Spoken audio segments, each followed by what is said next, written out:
Hi, cringe intro time again. So, um, as per usual, while waiting for a few more players to join the VC, why not go over sponsorship and friends and shoutouts and all that bollocks alike? Firstly, to mention is in fact our sponsor, my friend Adrian, who makes all kinds of art. Um, let me be cool and put the command in so you can go straight to Adrian's link tree and see all the kinds of things he does that may benefit you and be of your interest. So shout out time for different people. For different reasons. We have my friend Peter at D&D with me. He streams at least once a week. And one of his sometimes if he streams on a Monday, he will do homebrew stuff. So he will sit down with his viewers, and his viewers get to have an impact on homebrew creatures and his world that he's creating as a whole. It's very interesting. We have my friends over at Magic and Mysterium, who are very, very fun to watch. I haven't spoken to them in a while because I've been all over the place with my sleep schedule. But they do Harry Potter themed D&D games, which are really fun to watch and listen into. And he also uses Tailspire for his maps over there, so they look very nice, very pristine. Then we have my friend Diabe GM, very good person to watch, very interesting campaign.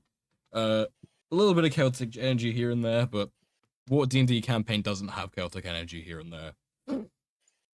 Exactly. Recently I came across another streamer who piqued my interest, and his name is if I'm not saying it, his name is Deranged Rhino. I caught him playing BG3 the other day, and it was really interesting to talk to him. So if I give him a shout out,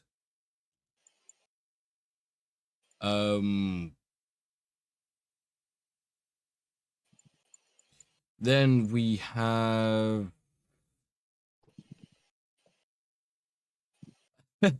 Deranged Rhino is in the chat, no less. Hello. How you doing, my friend? Let's go. But you know, I was interacting with this guy the other day. He was a brilliant guy to talk to. And I mean, I didn't stay for very long, unfortunately, but he definitely made being in his streams worth it. He's very interactive with his community. He may not have the most followers like myself, but he is one of those good streamers. And he's also currently doing September, which I'm not doing because, yeah. Then what is September? Basically, September is there's 30% off to subscribe to Twitch channels, and a lot of channels do September and whatnot, and yeah, it's a great way to get a sub increase. I see. Yes. Okay. We also have my friend Steve over at Forge of Law, who's really great to watch.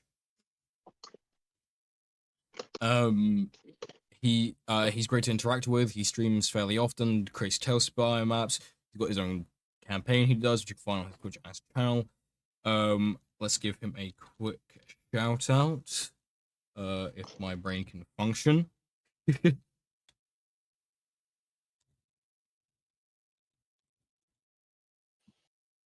Perfect. Yes, it is great to have you here, Deranged Rhino. Now then, is everyone here? Yeah, we're just waiting for Q to join in a bit when he gets back from work. We've now got Rosie here, which is brilliant. Also, we have a new player joining us today, Scotty. Say hi, Scotty. Hello. he's very excited to join the campaign. I'm very excited to have him here. It I had to do a lot. I had to do a lot of law stuff with him, while while getting him prepared, leading into this week. But I will say it just fed into the ADHD and autism. It's fine. It just fed straight into that. Yes. So I would like to say, without any further ado, it is a good time as any to go over the recap for last session. So, last session in Hell's Awakening, the party last time on Hell's Awakening. Sorry. Last time on Hell's Awakening, episode 21. The party found themselves again, it was still inside the Manor of Infinite Rooms, which is one of my favorite designs. And, well, it was certainly an interesting experience going around it. They went across all kinds of different rooms and things to offer them, all to do with their own individual characters, no less. And when wading through this space, they found themselves in different rooms at different times. And one of the more unique rooms they found themselves in, more specifically, would be the room with the paintings, which I have to say was very interesting to run. Hello. Hey, the whole cast is here. Yes. Oh, the whole cast is here on time? That is a rarity. On time? It's a D&D miracle. I'm not even I forgot to even hit record while doing the recap. God damn. But no, that is an absolute miracle that everyone here is on time. But yes, no, as I was saying, so they were inside this interesting room which Nox has found very familiar based on its design as a whole. Each of these paintings had different things in them, different words and numbers with different languages for different things and all kinds of correlation. After some discoveries and some hints here and there, they find that two of the paintings, or at least one of the 8 paintings, opened up to have a doorway, and when they stepped through it, they found themselves in Torstei's favorite little room filled with blood. Yes. And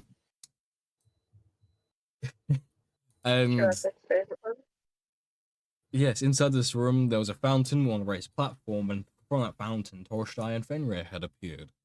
Alongside, and obviously with the party, there was Vega. Which reminds me, Ryan returned before break, I believe, that session on time for combat, which was rather amusing. That was quite funny. That was rather amusing. Yeah, but I rolled the lowest and I did not do anything. Bless you, you. Yes, some words were passed between the party Lux Pharus and Torstei and Fenrir, and as soon as battle ensued, Vega was like, you know what? Fuck your shit, and absolutely obliterated Fenrir out of existence. Using the Riposte spell, which is a custom spell for this campaign. Indeed. Absolutely annihilating Fenrir. I don't think Torstei was too pleased about that. A little bit of battling here and there later. Jornhammar had enough of the time it was taking and decided to take her leave. And then the party were forced. Hasta pasta, have fun. And then the party find themselves yet again being transported into another room. Darkened and very hard to see, they heard the voice of another. Hello? Is anyone there? And that is where we pick up.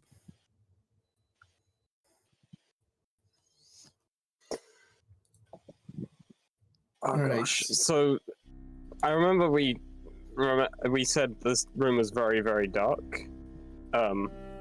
Yes. Do people with dark vision Dark vision could barely can they see, still see? and witch sight were able to see pretty clearly. However, Witch sight. Ooh. though I need to check if I have that. not long after Devil Sight on the Warlock list. I believe it's under. not long after hearing the words, "Hello, are you? Who's there?" braziers and torches spread carefully around the room begin to lighten up, and you saw. As this happens, I feel like Darcy would like ready his hammer and like get a strong stance, thinking he has to fight again. As the room lights up, you see that you're in some form of study space. You see you see rows and rows and shelves of alchemical supplies and books of all kinds of nature. You see tables piled high of books, quills, ink pots, all the necessary things. And off in the very distance, at the very back of the room, you see this strange looking tree with bright purple petals, and beneath it, standing in this carved rune on this ever so slightly raised platform near this desk, Darsum, or rather Scotty, would you like to describe what you look like? Yeah, so stout, like 4'3" dwarf. He's got a great big ginger beard on him with loads of ornate kind of brass and gold bangles weaved into it. He's got some decent armor on him, but the biggest thing that he's carrying is this massive hammer, which is ornately decorated with runes, and it seems pretty big for him, but he wields it without too much hassle at all. And he's kind of looking around, adjusting to the light, as with his dark vision he could only see so far. And yeah, pretty stout dwarf.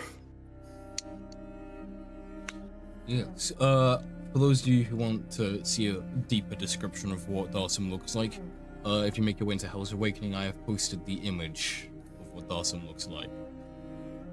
Yes, as your eyes do slowly adjust to the room, and you see in the far corner, for you, Darsum, are two faces, which seem in some form familiar. One more so than the other. So I'd probably kind of squint and kind of mumble to myself, being like, I know them from somewhere. I'd probably start heading down and approaching them. Oh, you're approaching me. Yeah. Let's move your token over. There we go. And I'd ask them, any of you got the time?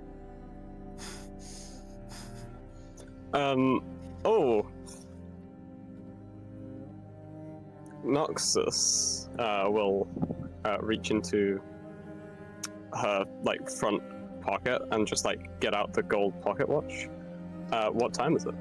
You notice that the minute hand is spinning around a lot faster than it should, and the hour hand is going anti-clockwise.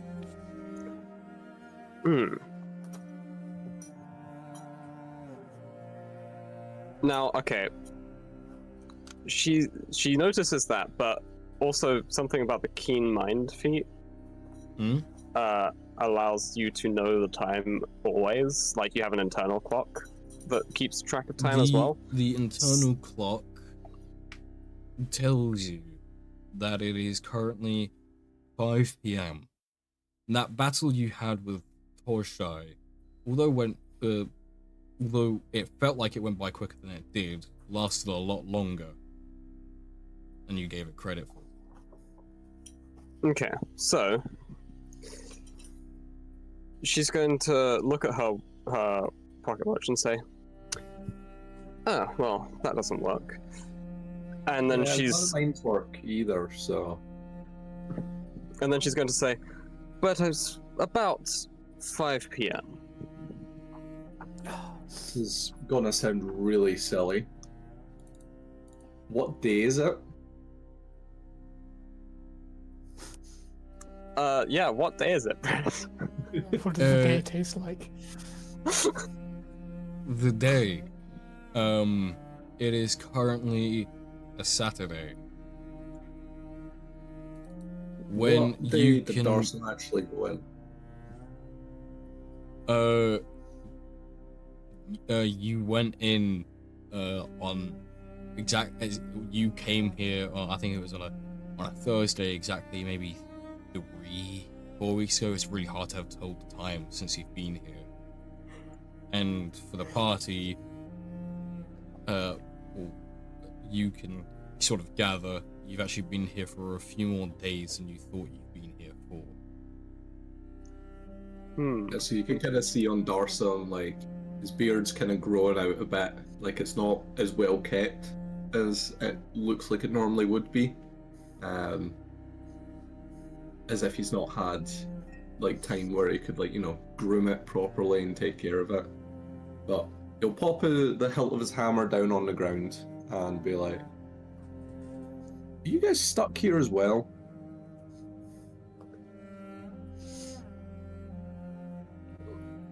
Lazona is going to say, "Unfortunately, yes." Can I make a history check to see if their like names click in my head, like where I know them from? Yeah, go for it.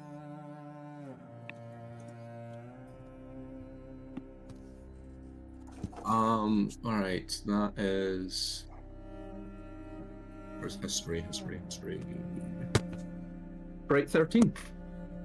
A 13. Name not so much, but when looking at Lazona and the tiefling wielding a very nice looking spear, you come to realize you recall seeing them from Anthem City. And then, again, a deeper realization that you have Kiri Anthem in front of you.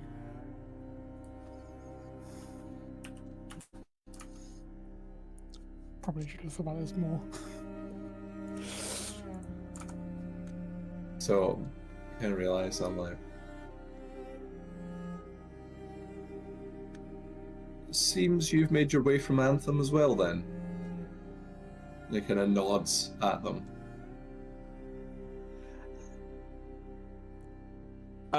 Okay, at that, Lazona would try to see if she knows this guy.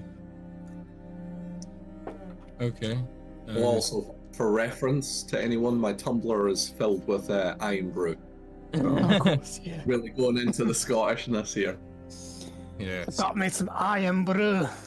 It's Also, all, I it's forgot to all get my about that dice. iron brew, lad. Feeds my paladin powers. Yes, Zona, if you're trying to recall this person, do me a history check.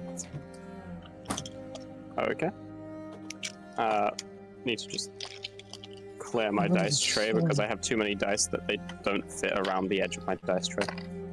There is no such thing Okay, as too right. many dice. There's only such thing as not enough. No. There's not enough space for the dice. Sorry, I phrased it wrong. Yes, you Anyway. chose the wrong words, mortal. I rolled a 13, and I 1 second. Where's my stats on Lazona's history? +4. So 13 + 4 is 17. Yes, you've seen this guy before. You recall when walking around near the Blades training camp, watching this very stout-looking dwarf giving a very intense training session to people wielding a lot of blunt force-oriented weapons.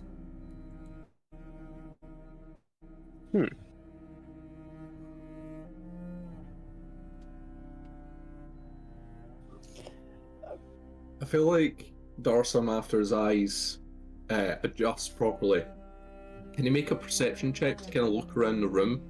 Because if I remember right, you said he got shunted into this room at the same time. Yes. I mean, you, if you're, is there anything specific you're looking for, or are you just looking around the room in general? I'm just kind of looking around the room in general, seeing if I can pick out any of the, like, you know, the names of the tomes on the spine or anything like that, or see any obvious exits. Yeah, you can roll perception for that. As you are doing this, Kiri, you're also coming to the realization as your eyes are adjusting to the light that you very much remember seeing this dwarf before. I rolled a 12. A 12. Some of the tomes are written books of some wizards here and there. Some names you may recognize from being from Anthem, others are from age old that you do not recall. But you'll see tomes regarding divination magic. You'll see stuff surrounding chronology magic, so time magic. You'll see evocation, transmutation, that kind of stuff. And some of the other tomes, Very wizard focused one. yeah, some of the other tomes will be like how to make potions for dummies, stuff like that. Wow. How to make potions for dummies. Potions 101. Harry Potter.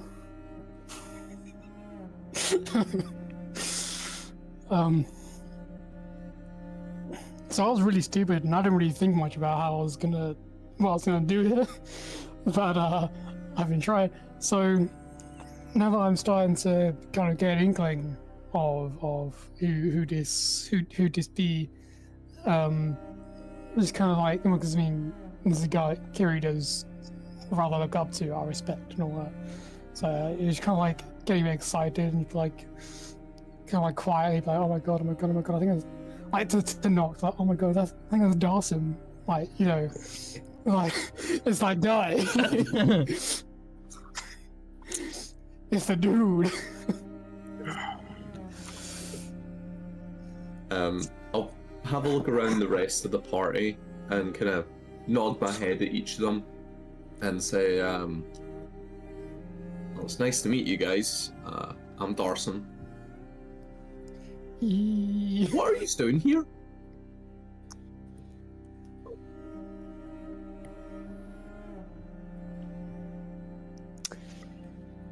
You'll probably direct that question more to the names went completely out of my Lazona, Josh, you're Lazona, Noxus, and Kiri. Yeah, Kiri. Yeah, I'll probably kind of direct it to like those guys, seeing as they recognize me, I kind of recognize them. I'll be like, what are you guys doing here?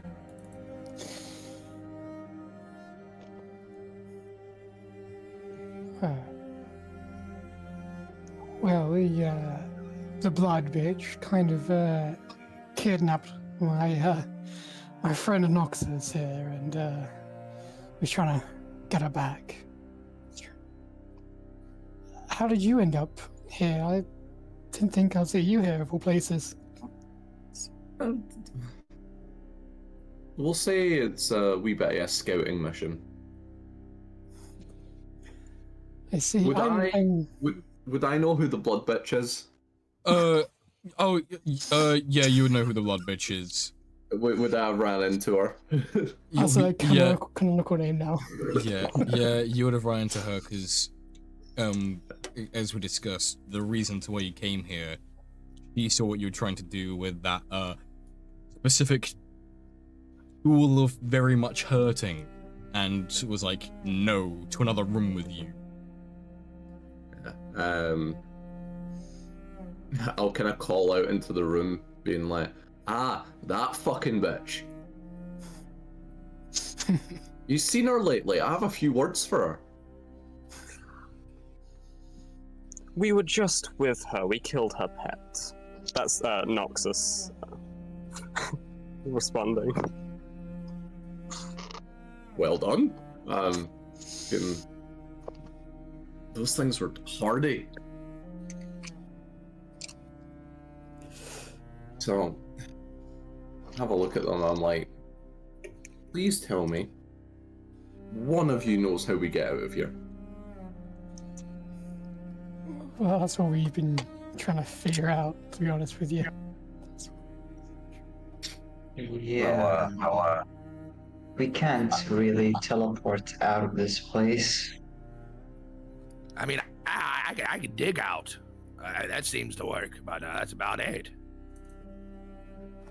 I think it might take us a while to dig. I don't really have a shovel either, and I have a shovel. I know I'm a dwarf, but Diggy. I don't spend a lot of time down in the mines, like.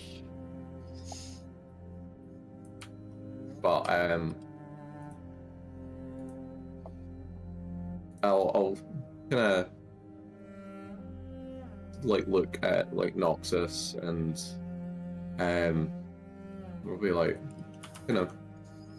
show some sign of respect and be like, so we in this together for now? Yes, it seems like we're both stuck here. Makes the most sense. There's nothing wrong with joining up with old friends from a place you were both commonly from. These four are having their conversation. Can I perception check the room for anything unusual on like the walls and stuff like that? Investigation. Yeah, that's fine. Yeah, do me an investigation. Still ties my perception. Look, I got confused, alright? No worries. It's okay. You're absolutely fine. Practically the same thing.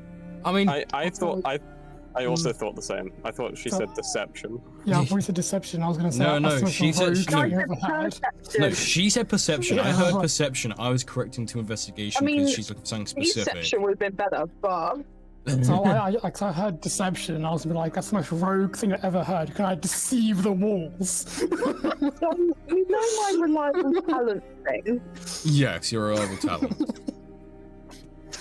Yeah. Is it stuff that I'm suspicious? Reliable talent. Whenever you make an ability check, it does. I mean, ability check. Let's see, add your proficiency bonus. You can retreat roll D29 of the. It says ability check, so I'm assuming that. Yeah, no, that's fine. It's any ability check then, if that's the case. Yes, it's any ability check. Do you have to be I thought proficient was with it? stuff that that's what I was asking. I thought it was proficiency. It's literally whenever you make an ability check, that lets you add your proficiency bonus. Oh, so yeah, no, as long as you're proficient in a skill check, you get 10 as your default roll. Yeah, and then anything so with investigation, you roll above, with investigation you have get expertise, better. so you already have 10 if you roll lower. Great, so that's a 22. Alrighty, beautiful. Let's go. So, with a 22, you notice there are some parts of the room with a few arcane sigils scratched in into the walls, which may mean something. And you notice that a lot of these books seem a little bit more hard stuck in place than others. Ooh, secret bookcase. Do you say that out loud? Sorry, that was more just my thought as a player. No, you say No, that right, out loud. I'll, I want that fucking note. when I walk over, when I notice these like arcane things, I'm gonna walk over to one of them, like Just say, guys, look, there's some weird symbols on the Right, yeah. I'll bring our character over to here then. Can I go and join Argo and do an Arcana check on the? There is no Argo does not exist. Oh, sorry, no. I was just. I saw your name pop up. Yeah. I was just dragging. Yeah, Sky. Sorry. Can I go join Sky? Over here where one of the runes are, and do an Arcana check on it. Sure. I just want to make it clear that I am not Arcana checker. Okay, yeah, you can both. I mean, you can both. You can do an Arcana check with advantage, then, since you're kind of both doing it. So it's basically the help action. What is everyone else? What is everyone else doing while these two are intensely staring at a sigil on the wall? I say you could join Argo if you want, but I wouldn't recommend it. Yeah, Argo's sort of in pieces at the moment. Yeah. Lazona's wandering around the room, just looking at stuff, and she's mainly gonna look at this weird tree. Like, what's this tree about? Okay, if you want to, you can do while looking at that tree, you can do a combined history and combined history nature check. History and nature check. Okay. Yes. By the way, Scotty, this is what I was telling you about with the combined checks that I do. I rolled a dirty 20 for the Arcana check. All right, and I rolled a 12. All right, so with a 20, when you read the sigil a little bit more, you can see that it is to do with hiding something, but you can't tell what it's targeting to hide. So something has invisibility on it in this room. I will share this information with the rest of the class. I mean, you're in a study hall. Yeah. You are in a study hall, so fair enough. I'll that was a bad combined check, by the way. Oh god. I got a 24. That sounds pretty bad, to be fair. Yeah, I rolled an 11 and a 5. For a combined check, yikes. Yeah, I know. I'm gonna quickly, before I tell you anything, does the druid, the absolutely insane turtle want to help out? Oh, with the tree? Yeah. Yeah. Yeah, Scooter will probably be shaking the windows for a minute, try to see if he can open them, but then he'd probably venture to the tree as well. Yeah. Do you want to give him the same check, or? Yeah, do the same check. So nature and history? Yes. Also, with regards to the windows, it's very similar to the other room you're in. You can try and open them, but they won't budge, and if you look out them, it's mostly darkness. Okay. Oh, darkness, my old friend. I've come to speak with you again. Oh god. Alright, so I'll turn to the others and I'll say, well, class, looks like something's getting hidden from us. And kind of point out the rune. As he's sharing this information, Sky's gonna, because she noticed the books, didn't she? Yes, she noticed the books, being the rogue you are. Okay, so she's gonna like walk over and start like inspecting them. Okay. Like kind of maybe pulling one out and seeing what it's about. Like if it'll pull out entirely or okay, stuff like that. Roll me a D100, please. And Scooter, what was your combined check? 33. Okay, 33. You'll get a little bit more, and because you're a druid, you get a little extra answer too. That's a D100. That history was shit. So, with a history check, you do recognize this as a tree from the grove. 69. From the grove you grew up in, or it's of similar nature to it. It is one of very few trees that exist across Faerun that was essentially born with magical abilities and can bestow certain temporary abilities onto people. From looking at this tree with the history check, doubts the nature, with the history check, you can tell this tree is a few hundred years old now, and is in perfect condition. It seems like it's more or less here for research than its innate use that you're more common with. And sorry, Rosie, was that a 69 on the D100? Yep. Right. That's very funny. That is indeed.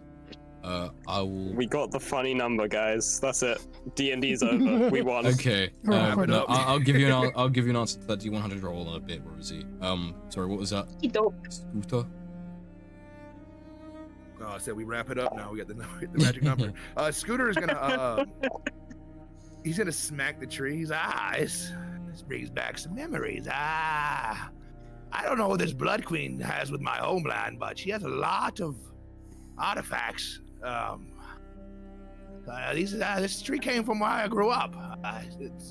It's some magical properties to it, but it looks like they've been researching it.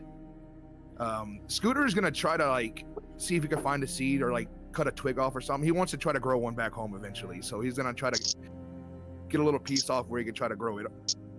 Okay, do me a sleight of hand check then, please. Can I? You have your hand up on the Skype call. Can I activate my my charges of my storm rune and move within 60 feet of Scooter to give him advantage on that? Sure, why not? You don't need to. You don't need to activate your storm room for that. You can just move in to help. Okay, yeah, I'll just go to help then. But yes, why do you have your hand up on the Skype call? Oh, I don't want to interrupt anyone. Basically, because I just remembered, right, I've got the magic awareness thing, and there's something apparently invisible in this room.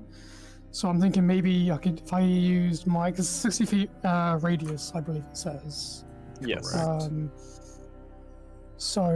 Which is 120 feet diameter. Another location, only spell measuring with 50 feet. So I was wondering if I could use my magic awareness to try and see if I can locate this invisible thing somewhere in this room. Perhaps, maybe, possibly. Can I do that? You can try. Yes, you can certainly try. Cool. Lazona, because she's standing with Scooter, she's gonna turn to him and say, basically replying to what he said. Well, based on her attitude to pretty much everyone, she may have killed everyone from your hometown. I concur. The blood bitch do be a bitch. Yeah, once I saw that turtle behind the painting, the words came to mind. Yeah, well, she'll get what's coming. I lived a long time and I can hold a long grudge. Why do you use my telekinesis mage hand and just give Scooter a pat on the back? No, it was an 18 with an advantage on that side of hand. Okay, yeah, no, you managed to carefully remove a piece of both moss and a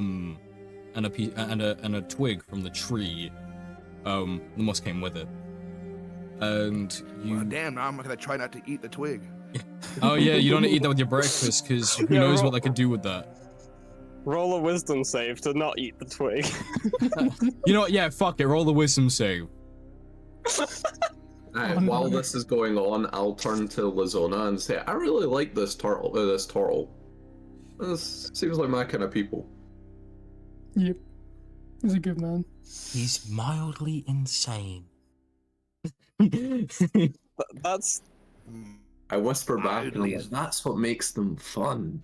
I didn't say that. I said it, but that's a Lazona thing. That's a Lazona thing anyway. But that is something that she would have said. That is actually what I was thinking of her saying. To be Alright. honest. So was that wisdom pardon? save, Scooter?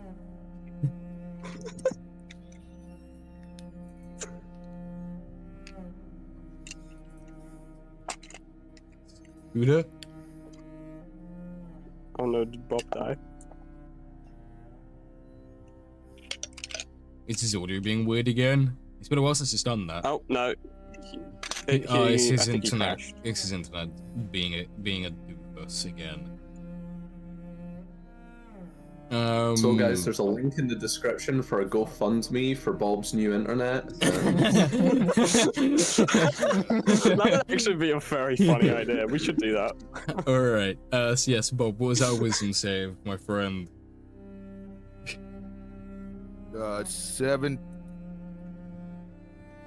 7? 7 or 17? I think that was supposed to be 17. I'm worried that was a 7. Was that a 7 or a 17? 17. I'm on my phone now. I don't know Okay. what's going on. I'm gonna relook forward. Your laptop really doesn't like you today, huh?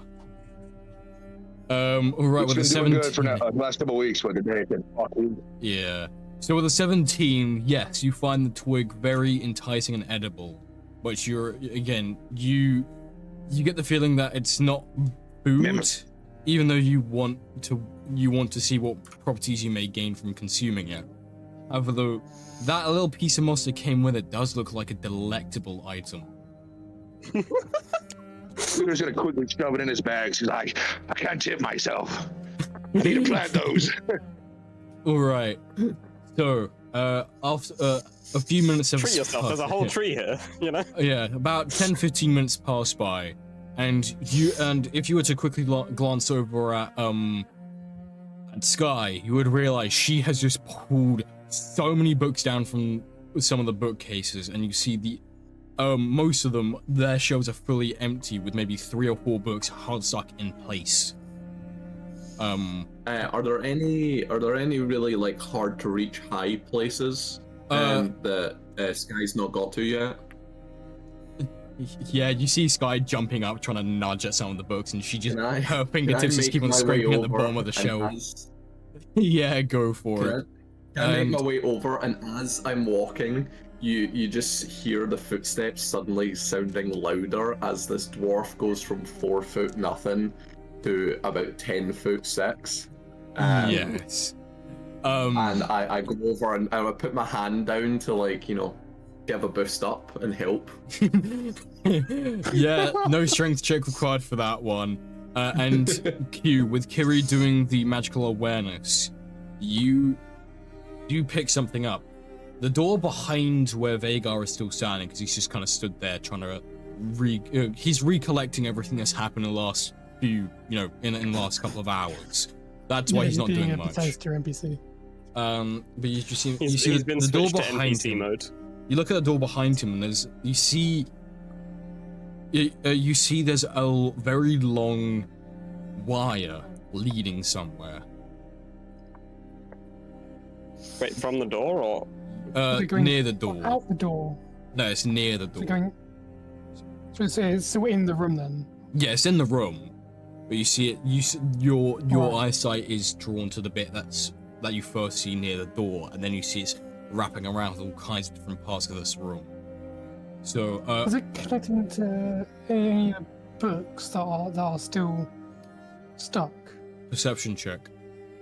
And as you're looking, you just hear you hear Sky being picked up, and you just hear a whole load of books just thump onto the floor. Careful, those are expensive, probably. Can I pick up potion making for dummies and like stuff it in my pack? Absolutely. Just sneakily. Absolutely. Sneakily. Do a sleight of hand with that one. I have advantage on that. After Kiri says careful with those, they're expensive probably.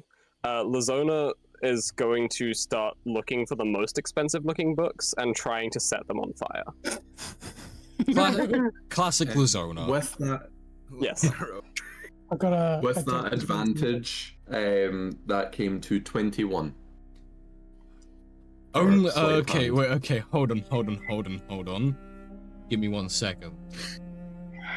Scooter, I rolled a Sky, 5 and a 19. Scooter and Sky, you are the only 2 people who notice him quickly putting this book, stuffing it into this bag. Since you're passive. Do they know which book it is? And Well, yeah, but they can see because their passives are higher than what was rolled. Okay. Scooter's on the gonna make a topic, mental note. He said, and on the topic of Kiri asking Sky to be careful with them, she's just going to start chucking them at Kiri. Like, not actually like aiming completely for her, just in her direction. Kind of just like. When did this I'm just turn like into? holding Sky up at this point, and I'm kind of like, why am I just a turret stand? I'm not going to lie. What you described is literally word for word reminding me of what happened the other day on Baldur's Gate 3, where you just kept on shoving each other out the cam. Oh yeah, I remember Hey, that. stop it! No, stop it! Anyway, yeah, no, you throw the books towards Kiri, but you just see Kiri just ever so slightly like nudge out the way, so she's purposely avoiding them as well. Aha. Just like instinct. the slight neck nudge, maybe a sidestep or two. Enough battle awareness Is there any to that are, like- sense when you're throwing. Are there any that are really like heavy? Yeah, you pick up this one book, and it is it's a good like 6 inches thick, and it's titled the Compendium, the Compendium of the Feywild, and it's very heavy. When you pick it up, it's a good couple Would of you kilos. say it's heavy enough to knock out a barbarian? No, far from it, but heavy enough to leave a "You need bruise. a big ass book." You need a book the She's size of a gonna try. She's gonna country. aim this one at Kiri. All right, Like, right. actually aiming it for her. Okay, roll to hit. Fuck's sake. When does this turn into jokes? Because You shouldn't We've play just with been- fire. I'm just saying. Oh yeah, I will But say. I'm on the turret stand, so you can't touch me. Are you sure about Yeah, that? yeah. Sky is 10 feet in the air. Okay, yeah. What's that roll to That's a hit? 26. That'll hit. Now, Kiri, here's Wait, a chance. no, ignore me. I just can't count. 21. Yeah, that'll still That hit. still hits. Kiri, Oh. you can use Hellish Rebuke as a reaction. So, but can I purposely do just minimal damage with it? Oh no, though? you Like- can choose for it to not do any damage. You can just do it as a warning if you want. Okay. By the way, she's not throwing this at you in like a malicious way. Yeah, She's yeah. throwing it at you just because you're annoying her. So when I said don't play with fire, right? Yeah, so Suddenly the entire room just erupts in flames, all the books are So, on no, fire. yeah, so Dawson. Dalsum, Engine Dalsum, you feel a slight tickling on your hand. You look down at Guy and you realize that tickling is fire. Don't worry, Sky, you're not taking any Dawson would damage. see this, and he would just yank his hand back really quick. oh, she's on the floor. Okay, She was 10 feet up, so she takes like 2d6 tackle. I won't do it. No, I won't make her take falling damage for fuck's sake. No, I would have lowered my hand and then pulled it back, so like, Yeah, but this guy's descended quickly, but the worst that's going to happen is she's going to fall so on her arm. instead of trying to find out how to get the fuck out of here, you're trying to play fight. Seems like it, I suppose. Well, Lazona is setting out fire to the books. Just while like- throwing them at Kiri. the expensive. Okay. She's doing something productive with her life, you know? To I get back look on down track, at Sky and I'm like, I respect the energy, but I've been here for so long. I would really like some fresh air. Yeah, so on that topic, I got a dirty 20 on that perception. Unfortunately, with the wiring that you see, there are so many books that are hard stuck, connected to some form of mechanics. You can't see specifically where this wiring is going. it gets lost amongst all the mess that has been made. Yeah. As well as it blends in very well with the wall, so you very easily lose track of it a few times when trying to, look where it goes. So it's not easy to follow either. It does blend in quite well with the wood. Right. Also, Sorry. So what if we set fire to this wood? Then you would all die. The easy answer. Okay, right. That's all I needed to know. I just wanted to know our options here. Whether the wood was flammable or not. What if you deceive the wood?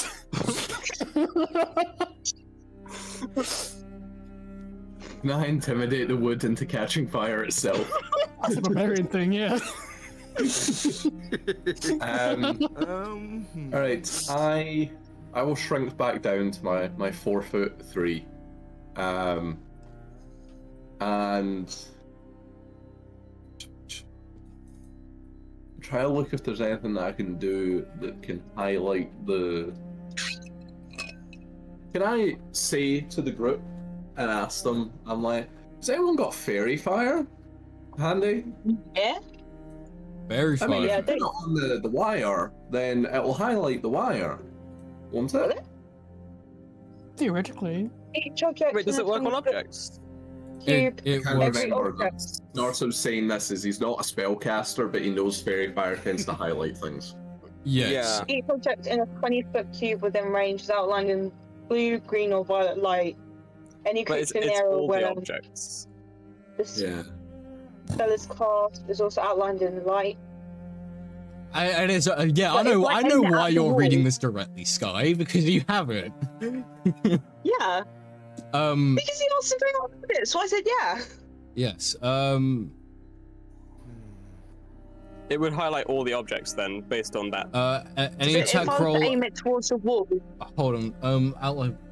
Any creature in the area when yes, you can. Yeah, you can designate it on objects. So yeah, you can point it out at the wiring and see where it goes, if you'd like. Huh. That's a So very that's why I have a interesting. dex save. Huh? What was that? Sorry. No. I think she's gonna cast fairy fire.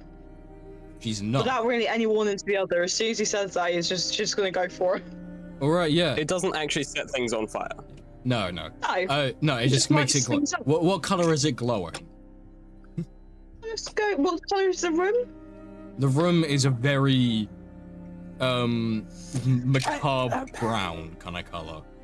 Are you trying to get like Okay. complimentary mood lighting for the room? No, it was because I didn't want to choose color that the color the room was. Because that'd be Yeah. stupid. Because otherwise, then you just don't see it. Yeah. Now the room just becomes glowy. I am you become go glow. with green. Like Green. a lime green. Yeah. Ugh. Okay. That works. Look, I'm That's a trying to make it stand yucky out. color. All Stands right. out. Yeah, So, thank you. I will I used to grab. have a lime Very green useful. car. Thank you very much. It was Okay. the best car I ever owned. Okay, hold on then. Let me grab a. Let me. I've got a Right. red scooter. Oh, Detention. perfect. Right. So I'm going to display. There you go. By the way, 60 miles an hour. Draw. In the books that Lazona is setting on fire, the ones that look expensive, are there any that like have titles that might catch her eye?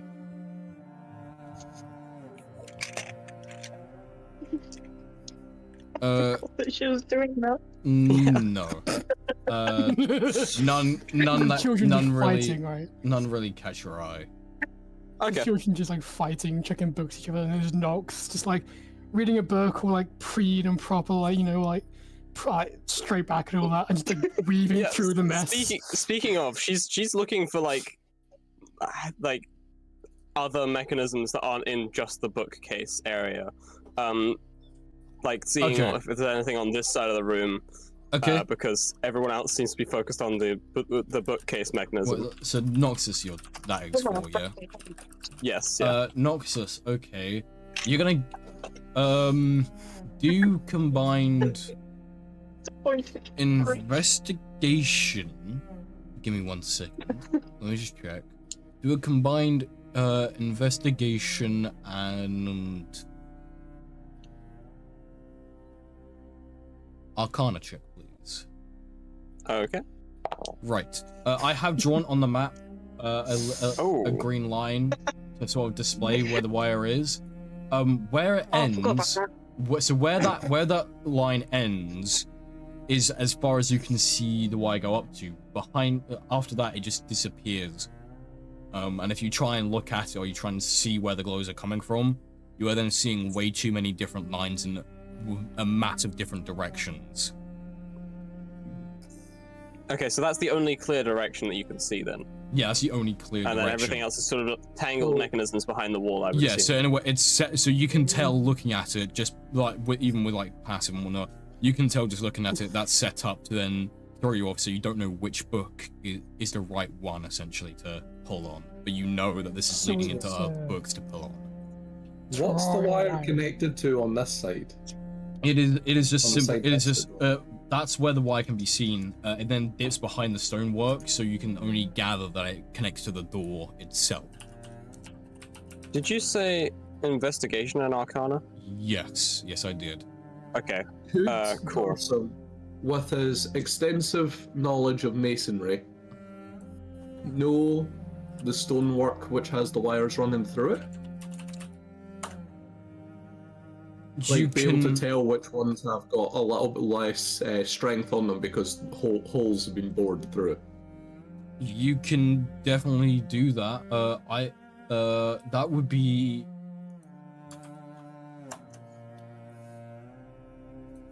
That would fall under survival, wouldn't it? Technically.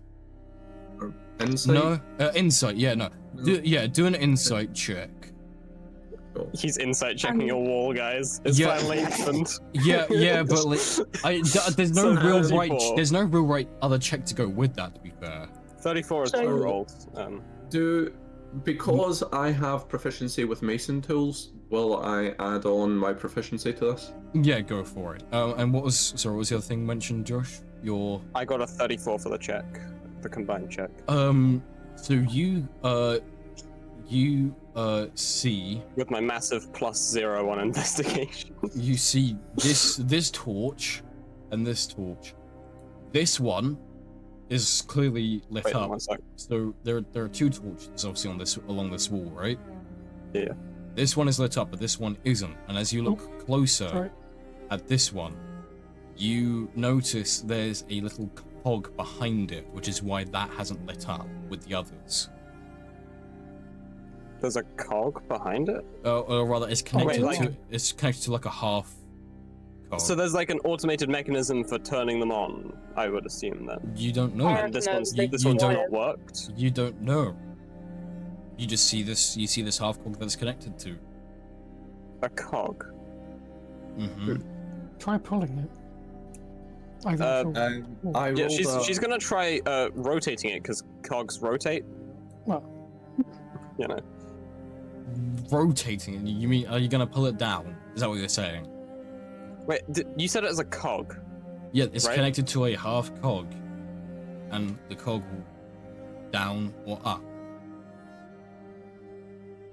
Right. Okay, that's. I mean, cogs usually go around. Cogs like can an be axle. cogs can be in different directions. Yeah. Okay. But yeah, sorry. What was that? Scotty for Dawson's check? Yeah, I rolled a 12 plus my proficiency is 18. You cannot tell which part of the stone that the wire is connected to specifically, but you can tell that it is connected. That when looking at it, the door or the hinges is connected to the wire. Fucking who done this stonework? I need some pointers. So she's gonna pull the cog down, I guess. So okay, so you pull down the torch because that's what's connected to the cog. Okay, right, yeah. As you do so, Varus, the desk you're on, Yeah. or by. Yeah, he was checking on it too. Yeah, no. So the desk you're by. Hold on. Let me draw a rectangle. So. You make a Constitution saving throw. No. So this. Yeah, you make this. Okay. No, it's a dex save because one of the no. drawers popped out. Okay. No. Please let me speak. This whole area you're standing on shifts. It lifts up and moves sideways, and you see a staircase that goes below. But the lower you look on the staircase, it is like those doorways from earlier. It is covered in that same Dark Souls-esque mist. Does it go this way or that way? Yeah, he's just gonna look at the rest of the party and just point towards the now opened entrance. Well, I found where we're supposed to go. There we go, Barry. Yeah. I'm just going to go Mario way. Yeah, so Sky's going straight in, did you say? Well, not straight in. She's just going to walk over there, investigate it, and then probably just jump straight in. Like, see what he does. A secret staircase in a sassy evil woman's there is house. There is nothing to investigate with a staircase. It's just stone staircase. No, I mean, like, she's just going to look at it, not actually investigate it, just like... Yes, these stairs are made of stairs. And then jump through the hole. Yeah, Sky's just gonna go through it. Can you, like, see down the stairs, or is it just pitch black? Pitch black. There's It's just a stairs Dark Souls mess. and... Yeah. Oh, of course, right. Yes. Be careful, don't go in an angle, otherwise you'll glitch into the wall. It happened to me in the Elden Ring once, and it's really annoying. Yeah, be careful. You don't want to clip out into the back rooms. Yeah. But to be honest, like, I'm quite interested in trying to figure out the wiring with these bookcases, though. I mean, you can look if you really want. I want to figure this out because weird secret stairways in Blood Bitch's house is cool and all, but like there's also tunnel. secret tunnel. Through the study. Fucking hell. Yeah, no, fuck it. Fuck the books. I'll go down the staircase. I'm just gonna fuck the books. I'm not gonna fuck the books. To be clear. They did nothing I'm not a bard. But so I'll go down them stairs and. Right. Solar is offended.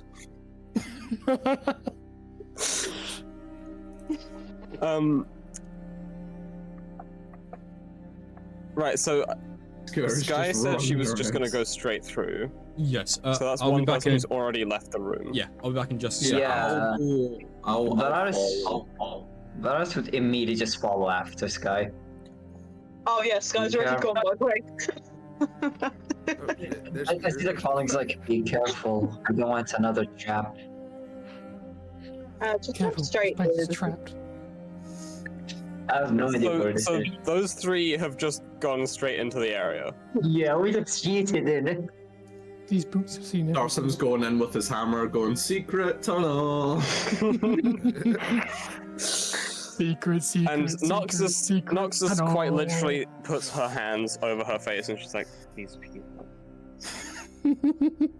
That's when the rotten Sounds egg knocks just this, and crazy, isn't Scooter's it? gonna jump through it. The last thing I expected was an Avatar reference. Pretty sick. Right, sorry about that. I am back. Lazona's gonna finish burning these books before she goes through, by the way. Viable? No, she's just like got like a flint. She's just like got paper like that's on fire, and she's just putting more books on it. You know. I mean, I'll be Sky's just back left a into- whole pile of normal books on the floor from when she raided it, so... Yeah. She's just like adding. Just have some of She's adding flames to that pile, basically. that. Oh, nice. Alright, so who's gone through and who hasn't yet? So Me and Dawson went through. and Varys and Sky, I believe. And Yeah, Sky's Scooter. pretty Scooter jumped Oh. through as well. Yeah, and Scooter. I'm gonna guess that thingy went through too. Yeah, Vagar would have gone through. Yeah. Noxus followed after Kiri went through. But not before doing the thing that I just said, the face palm and going these people. Alright. I'm gonna be moving your tokens over to the next room. And Lazona's gonna stay there until she's finished burning all these books. She's just sitting there watching it burn. Yeah. She decided that she doesn't like the woman who owns this place, and so she's gonna destroy as many things to make this person's life as a misery. I mean, everyone's gone through, so it's just you left in that room. I'm assuming you're gonna go. Well, someone's left in that room now. After she's like, okay, after everyone's like gone, and she notices that, she's going to just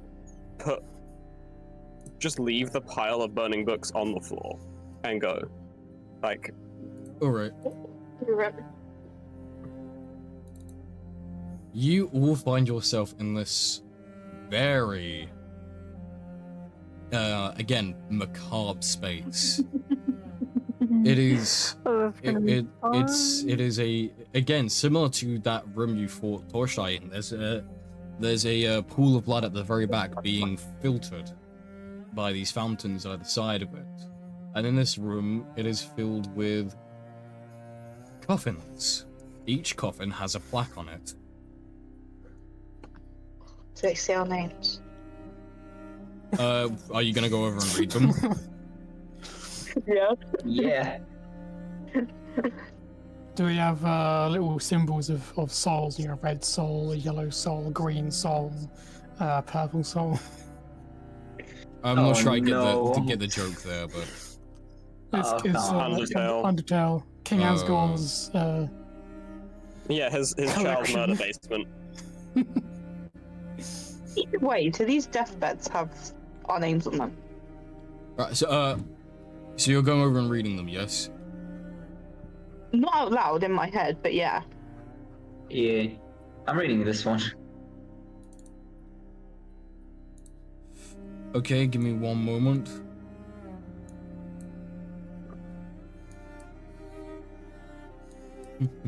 I'm gonna read that one. Oh my god, everyone grab a coffin. I'm in. Lazona's not even gonna read it, she's just gonna open it. That. Oh, No. you're gonna get undead. That definitely feels like a thing that's happening in Skyrim. Like you go into any of the ruins, and then just like all of the coffins open, and there's dead people that are coming out to kill you. We have a necromancer. It's okay. Yeah, we've got a necromancer. It's fine. No, she's gonna read it. Okay, so you go over and you read the plaques.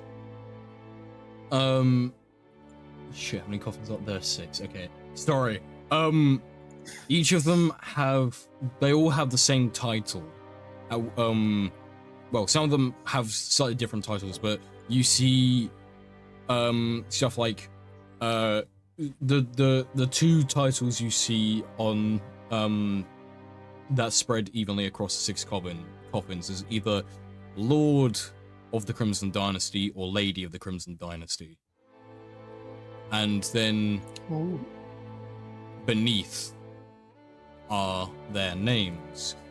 For the one that Lazona is looking at, you will see Lady of the Crimson Dynasty, and it's the same name as Torshai. There is Torshai's name there, but it's like, it's obviously it's not her, it's someone else in there. Then for one, they reuse names. Oh god, are they soul snatching? then Or for is the it one fully- Varys is looking at, it is not like Lord of the Crimson Dynasty, and it says Darful as the name, and underneath it has an extra title called Bloodlance. Oh. For the one My guy that, advanced. No, Q, you do not need another weapon. You have enough. there are no weapons you can really take, to be honest here. For the coffin you're looking at, Darson, it says on it, Lord of the Crimson Dynasty, and the name on there is Alpha. A very strange name, but a name nonetheless. For you, Sky, you see the name, you see Lady of the Crimson Dynasty, Tailfin. And Scooter, Lord of the Crimson Dynasty, and it says the name Henry. Really basic. Really basic. Henry the Tank Engine. My kind of guy. And for the one that you're looking at, Kiri. The fat conductor. Sorry. Lady of the Crimson Dynasty. And it says the name... Fuck. I lost it. I had it on the tip of my tongue and I lost it. You know what? You try to read it and the name is scratched out. Fair enough. I deserve that one. Fair enough. Yeah, I deserve that one. That was the gay member of the family, and they shunned him. So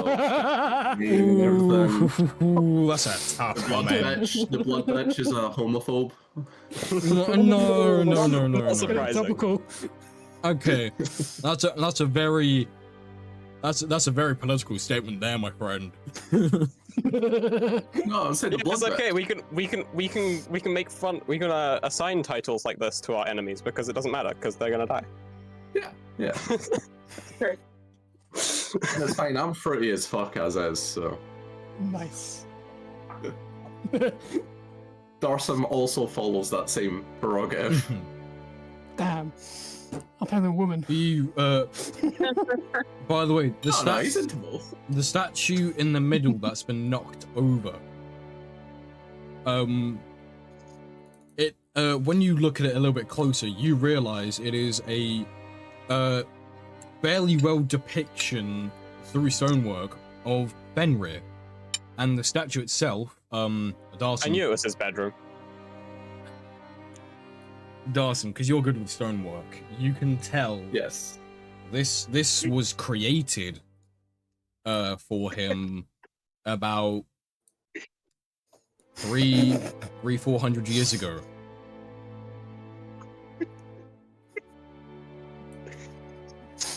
So, coffins and a statue of the family dog. Yeah. Made 300 to 400 years ago. Mm-hmm. Lots of blood. Darson's just in his head like, all these fuckers died and they were brought back to life. And then he looks up at this like bloodbath, quite literally, bloodbath up here, and he's like, they're vampires, aren't they? They're vampires. Lux is drawing.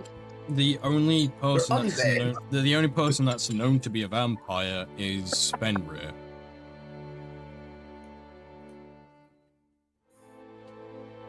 Does he say that out loud? Oh yeah, does he say that out loud? He's probably mumbling it to himself. You could probably make out what he's saying. Yeah, Varus was legit right next to him when he was saying that. Yeah. Well, one of them kind of was. And they do use blood magic, so I think all of them do that. Because, blood. That explains why it's so dark and dreary in here. All the motherfuckers aren't wearing sunscreen. To be honest, I don't think they get out of their homes. So, this blood coffin in the over here, where Darson is there Does it look like it's been used recently? Mm-mm. No. Been a while. Mm-hmm. I'm trying to remember what it is. No, it's been a while This since isn't that's this been isn't like a used. Lazarus pit type situation, is it? Oh god. Mm, Is it? Sorry, I keep clicking the wrong things.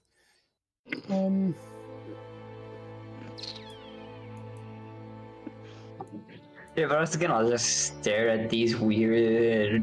Are these like masks or statue faces spitting out blood? yes.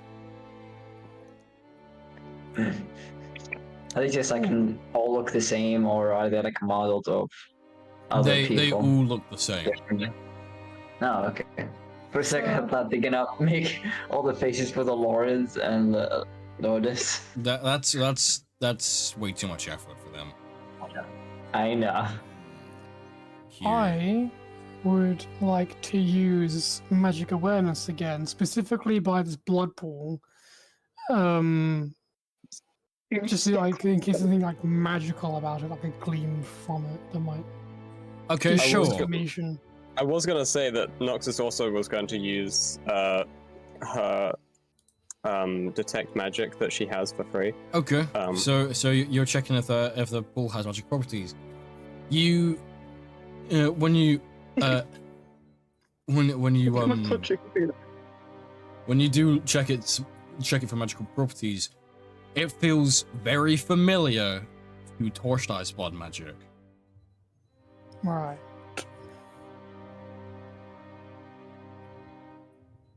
So does detect magic detect anything else like in the room? Noxus is just sort of like looking around, seeing if there's any other sort of thing. Because not that you can, there's nothing really else magical. Just this blood pool in the middle, and you got to find your way out of this room as well. Is the door that we came in from like closed and unable to go back through? By the way. Oh yeah. Okay. You set the whole room on fire. So Sorry. the four people closest to the pool in the middle, can you all do me a dexterity saving throw, please? Sorry? Everyone right by... People have been moving their tokens around because... But yeah. 15. Well, yeah, I would have been by it anyway because I was. Is it just flat dexterity, or is it like athletics or It's acrobatics? Or anything like dexterity saving throw.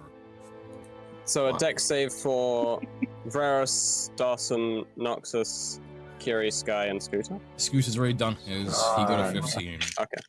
16. Dex saves are my weakness. Oh, it's dex. Okay, I can take advantage. Let's go. What are you doing with your token? What save is it? It's a dexterity They keep save. Stacking them. Yeah, can we not be it's not stacking possible. tokens? Normally I wouldn't mind swarming on top of me, but not right now. 13. 18 plus 3, which is 21. So we For have Noxus. so Noxus got a 21, Scooter got a 15, you got a what? Kiri? 13. 13, Varus, 18. Dawson, 16. Noxus succeeds, everyone else fails. Oh. You all look at your cankles. 18 too? Yep, you all look at your cankles and you see this very thin but very tensile, almost made of like heartstring kind of What, you mean like whip. sinew? Yeah, whip kind of lash out at your feet as it then wraps around you and starts pulling you in towards the pool of blood. So you Can you just, a little bit closer. You didn't ask for my roll if you're moving me in. Oh, what was your roll? May I just say? 27. 27. Okay, then in that case, you back. You two back off. She was there. Yeah, back it back off. Oh, okay. Yeah, so Dalsum, you're the first to get slightly pulled in to the Yes. pool of blood. Can you do me a Constitution saving throw, please? Yes. Oh. Give me a second. I'm just looking. I believe I can use a reaction to activate one of my runes. Do the tentacles count as a creature? Nope. Nope. I don't think they're tentacles. I think they're pieces of dead people. Oh, fun. Yeah. I think that they can be cut. Cool. All right. Constitution, you said, yeah? Yes. Right. Constitution. Oh, I get a plus 11 to it. That's handy. I rolled a 19. Plus 11 is 30. Alright, so you'll only take half damage. Oh, ouch. What's the damage? You take 22 necrotic damage as you feel some of this blood leeching some of your life away. And your legs are beginning to feel a little bit numb. And you're starting to feel a little bit exhausted. Do I have time to make an action? Sorry? Do I have time to like make a bonus action, or is it just reaction only? You can do a bonus action if you want. Yep. I would like to then become. Can I become 10 feet in this room? You Is the ceiling tall? I mean, you can try, but I don't think you want a head injury on top of having your life force being sapped. No, that's what I'm saying. It's the room. Yeah, no. 10, have I got 10 feet space? No. No. Cool, but I'll activate my Giant's Might, which will give me advantage on strength checks, strength saving throws. And can I try and pull myself out of the blood? You can certainly try. Give me a strength check. Cool. Is it just straight strength? Yes.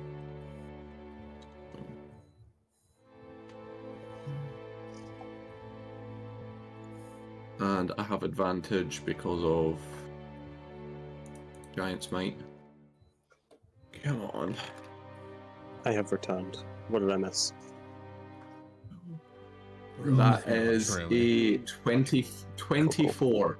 I rolled a 12 plus my 12 in strength. Yeah, you start to move yourself out ever so slightly, and then contested, it starts to pull you in even more. So as you pull yourself out, it pulls you back to where you were.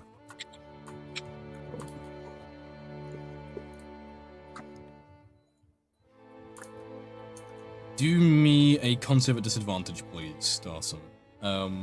Also, again, other people are getting edged closer.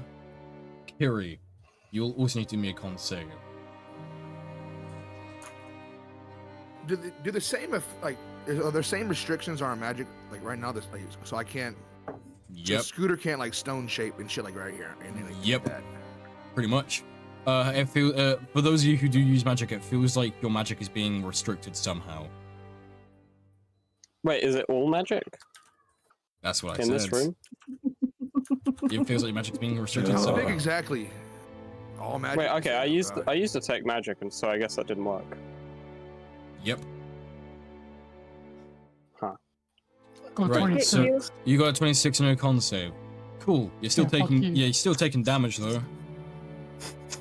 He's probably just taking half damage. I'm guessing. Yeah, Scooter, you take 20 Scooter damage. even wild shape? You can't even wild shape.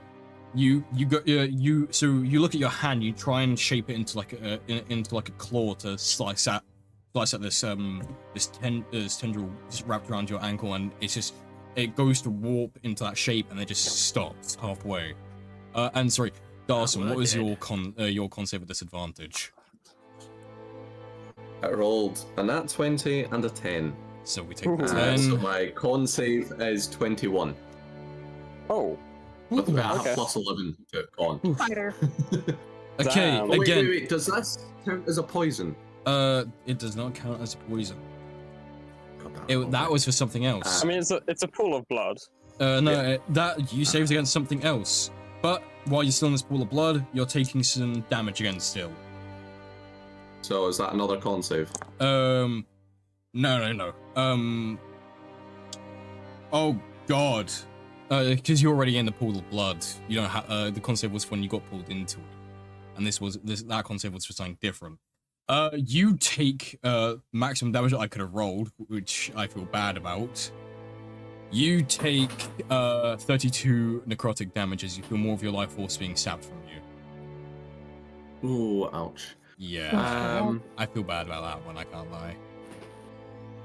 How much damage did I take? And secondly, I would Your like to use my damage. spear to try and freeze the blood. Okay, so the that damage you works. took was 20, and you can try and do that with the spear if you like. You can roll to hit. Oh no, you're trying to freeze it, so you're trying to use the one of the ice properties, aren't you? Yeah, well, it does cold damage anyway, so I'm wondering if they just plunge it. Oh, that wouldn't work, no. Yeah, basically, I wanted to try and like. Okay, so which of the two abilities are you using that you get on your spear?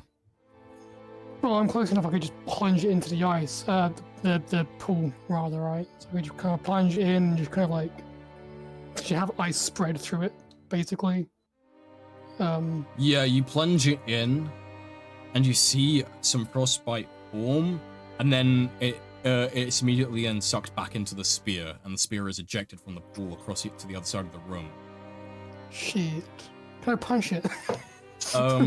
Okay, before Kiri does anything more stupid, Noxus is going to extend the staff that she has to its maximum extension, and like, so that's I believe 15 feet, right? Yes. Before you do that though, Scooter, you're also pulled in. I need you to do me a con save, and the same with you, Varus.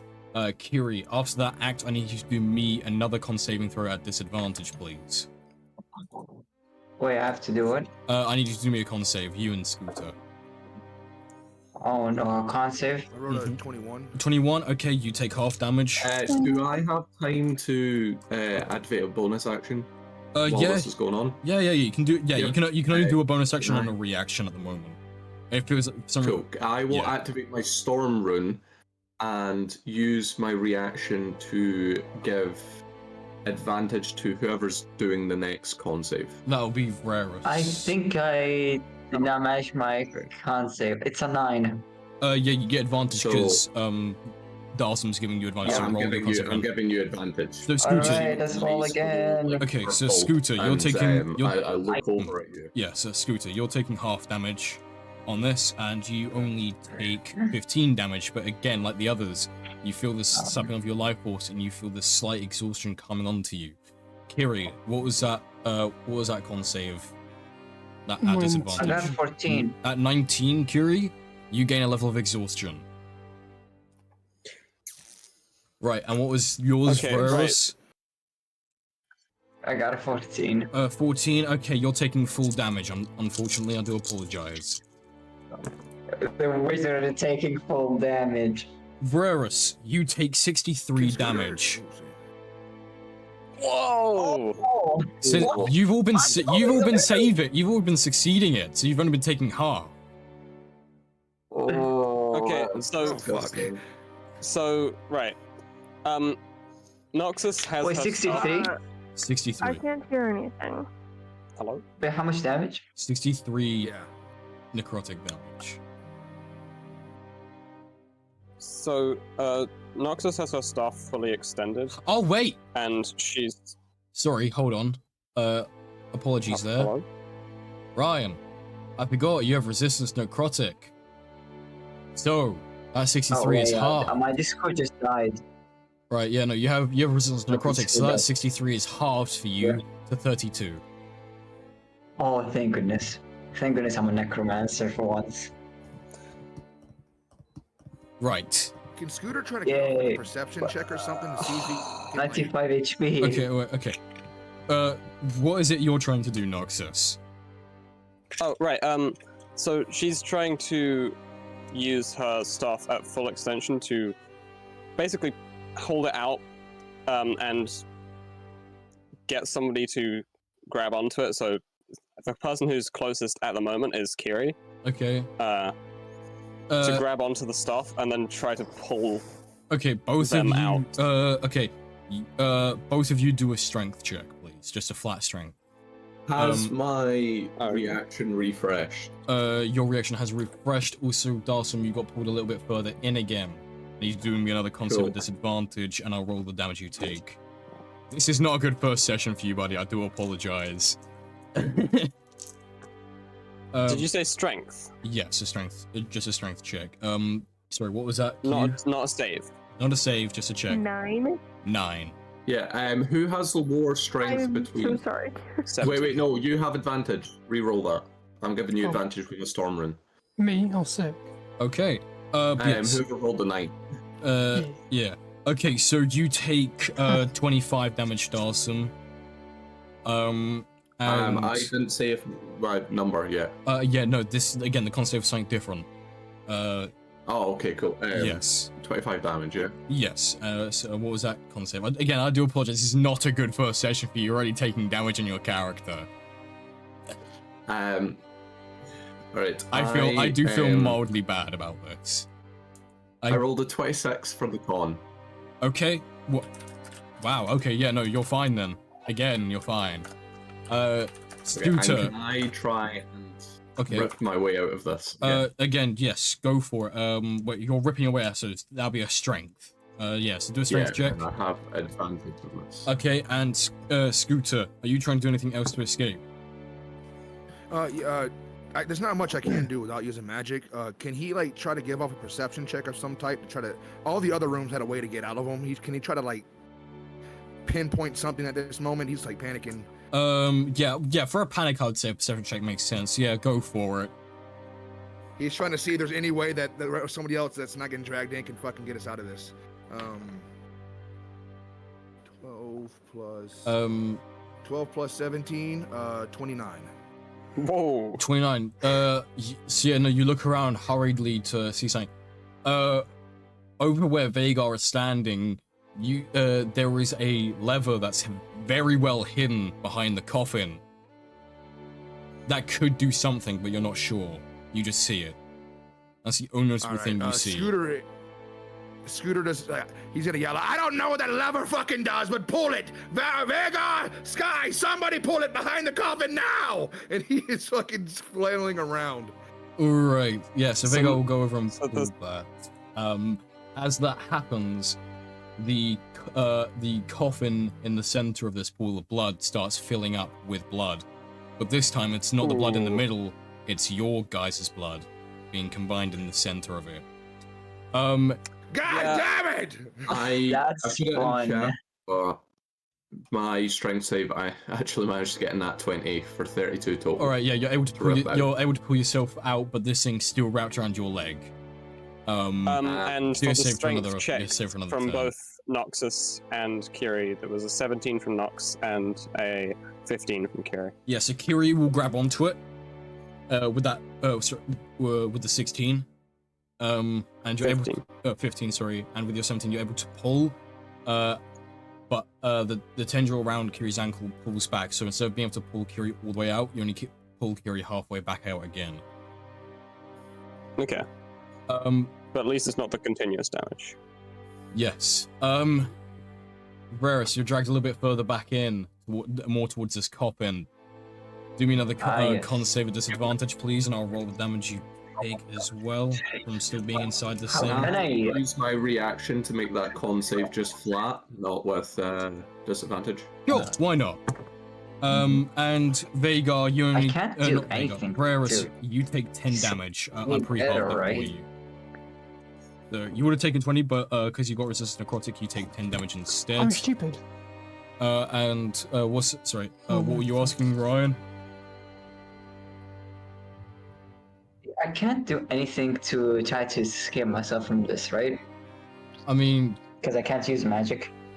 yeah, but you've forgotten that you have a weapon of Harenda on you. Oh yeah, wait. Can I use the spells from this? Oh no. You haven't. You're yet to try. That would change everything. Can I banish myself for a This moment? changes everything. Also, Wait, I don't know why my first thought is to banish myself for a moment to escape from this. Yeah, that won't work, unfortunately. I mean, Aww. technically, unless it says you have to target someone else, technically it would work. No, but Also, remember, I just that remembered, can fall under technical teleportation based spell, and that's already been pre-stated. Oh yeah, Yeah. yeah. I just Yeah, remembered. I have these tattoos. One of them is the ghost step tattoo. Ghost where step, I can if that essentially, go incorporeal and move away. I can become intangible, basically. So I will no longer be grappled or incorporeal. So I let me won't just be able to be check. grappled if that works. Let me check the specifics of it.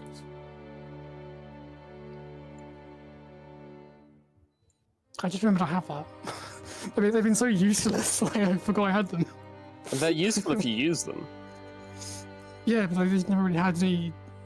There's been a few occasions looking Well, back the thing on is, with it, but you because can't. they've been It says so you can't be niche- grappled or restrained, but you've now only just reminded me of this. So I will allow you to do a strength check with advantage on this, then, since you've already been grappled before you brought up the ghost step tattoo. Was it just a flash strength, not like a save or nothing? Yeah, Just strength check with advantage. Yes, and sorry, Ryan, I asked you to do a con save, right? What was that? 30, 20, Right. by the way. Give me a sec. It's a 13 again. Another level of exhaustion.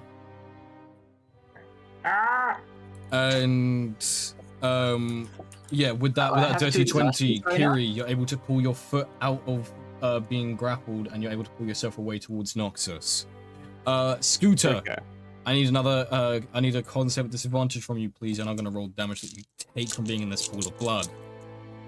Can I again make that just straight rather than Sure, disadvantage? sure, go for it. Shit, dirty Yeah, 20. Scooter, you Dirty. see my purple eyes look at you and you lose the disadvantage, so it's just a straight con. Dirty 20, Appreciate it. did you say? Yes. Unfortunately, you Dirty gain a level of exhaustion, and you take 37 damage. Noxus is going to be doing the same strategy, trying to get Varus, doing some Varus fishing. Varus fishing. Yeah. Scooter's gonna try to use his weapon of Horrenda and fucking. Mhm. He's gonna try to use erupting earth right now. Does that work? He's gonna focus on the coffin in front of him. Okay, go for it. Describe what you're doing Try exactly. to use the charge. Describe what it does He's when trying you to use fucking. it. All right. Well, I guess flailing around, he's realizing he's in a shitty situation. He's gonna kind of grab onto the mace and focus right on the coffin, and in the hopes of having the ground underneath it erupt up and kind of try to shatter the fucking coffin. Okay. What is it? What damage does erupting? How much damage does erupting earth do? Well, my D20, my D&D Beyond is crashed. 1 second. Okay, let me check for you. It does. Rolled in that one. So erupting earth. Yeah, it does 3d12. 12. Okay. He's using that one to see if it works first, and if this works, the next move he's gonna try to use earthquake. Right, so But, how much damage? That does 3d12. You said. Yep. I'm just gonna roll it on here. Okay. Darsum, you feel yourself being pulled back in again. Can I attack the tendrils and slam my hammer down on them? Try and get them to break? Yeah, you can definitely do that. I'll say you can do it I as a love how nobody reaction. tried to do that. You can You'll- do that as a what you said? reaction before you get tugged back into the pool. So Cool. Yeah. yeah, so I'll pull your Roll to roll to hit. I'll move your token back to where it was. So It's reaction 20 first. damage. 20 damage. The blood around you erupts out, but the coffin only gains a couple of cracks. And as you see this, the blood that's filled into this coffin, as I said, you can tell it's your blood, all your blood that's been combined into this coffin. You can start to see that starting to take a more humanoid shape. You start to see bones forming, and you're starting to slowly see muscle tissue wrapping around those bones. Okay, so I'm gonna do what Scooter should just we did destroy with my spear. this coffin, actually? Okay. Form the body. in it. Okay, so Dawson, Yeah. what was your roll to hit again? Sorry. I rolled an 18, and with my hammer, it is a plus 14, so 32. Yeah, roll the damage, and I'll tell you what happens. Yeah, and because my giant might is there, I also get an extra 1d6. And Kiri, you can definitely do the same. Varus, you hear you hear a very familiar voice. He hasn't spoken to you since you got here. You know who this is. The man, the myth, the legend. Visco? Yep, it's Visco. God damn it. It seems there's something strange about that coffin. The way that vampire died earlier.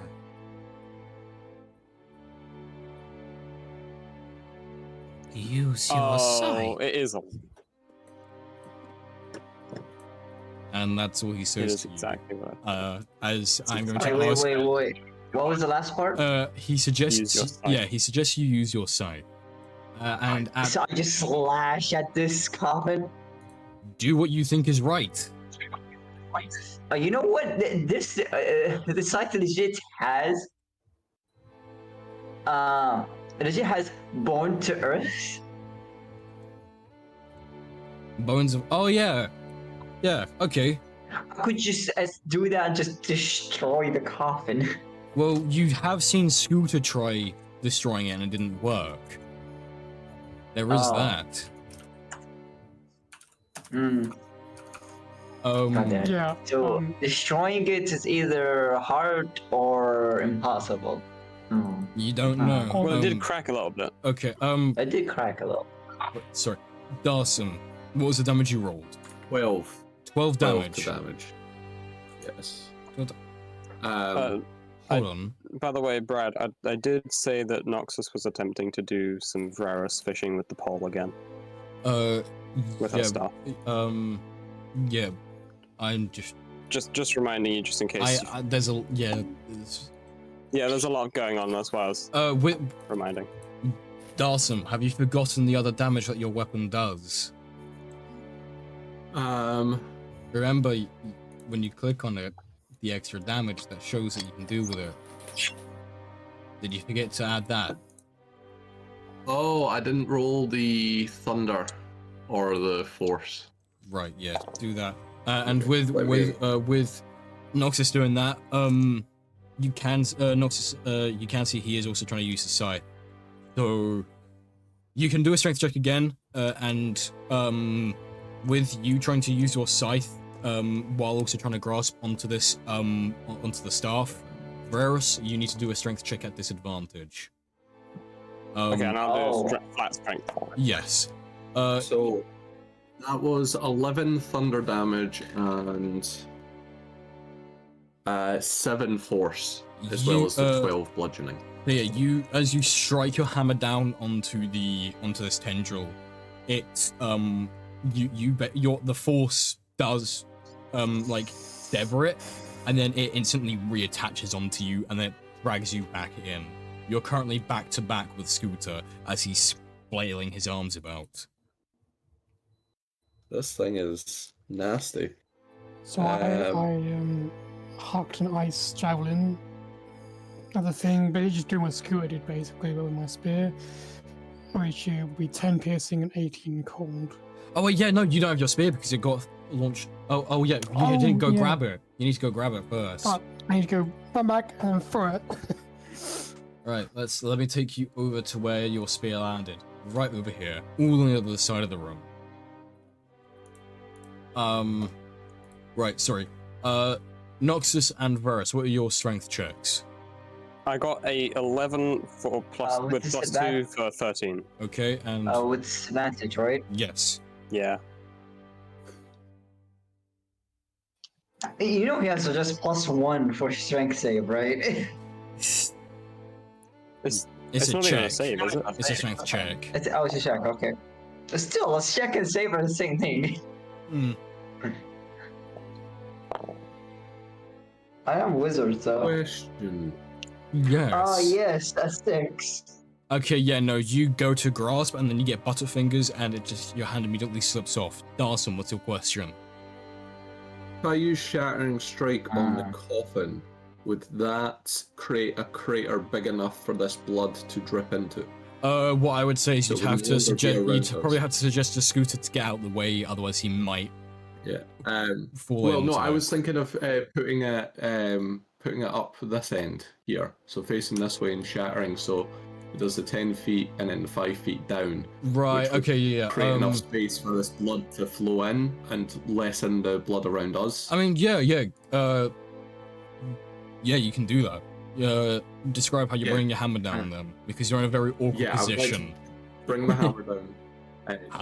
With the express purpose of making a crater that this blood can drip into, so it's not going where it's intended, and the blood around us can kind of flow into it. Yeah. It does do 3d6 bludgeoning damage to anyone in a 5-foot radius around me. So that'll be because that'll be yourself So I and will, Scooter. yeah, I'll say to Scooter to move slightly, just so he's as far like trying to move behind me. Yeah, so Scooter, with that, you can try and make a strength or dex check to quickly move before the tendril pulls you back in. So you can avoid this damage. Give him advantage on that. Right then. With my storm run. So yes, the Scooter, either strength or dex to quickly move out the way with advantage.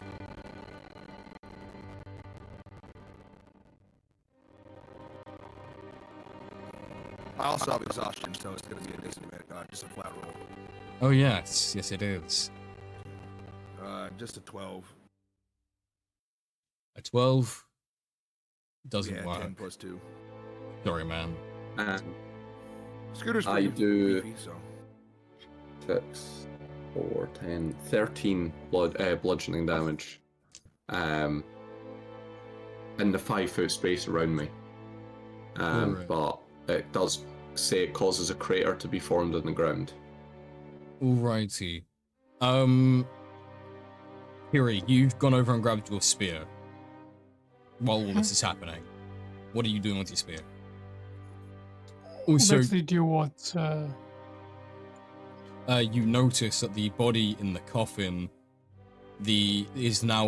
now skin tissue is forming around it and it's starting to look very familiar as Fenrir.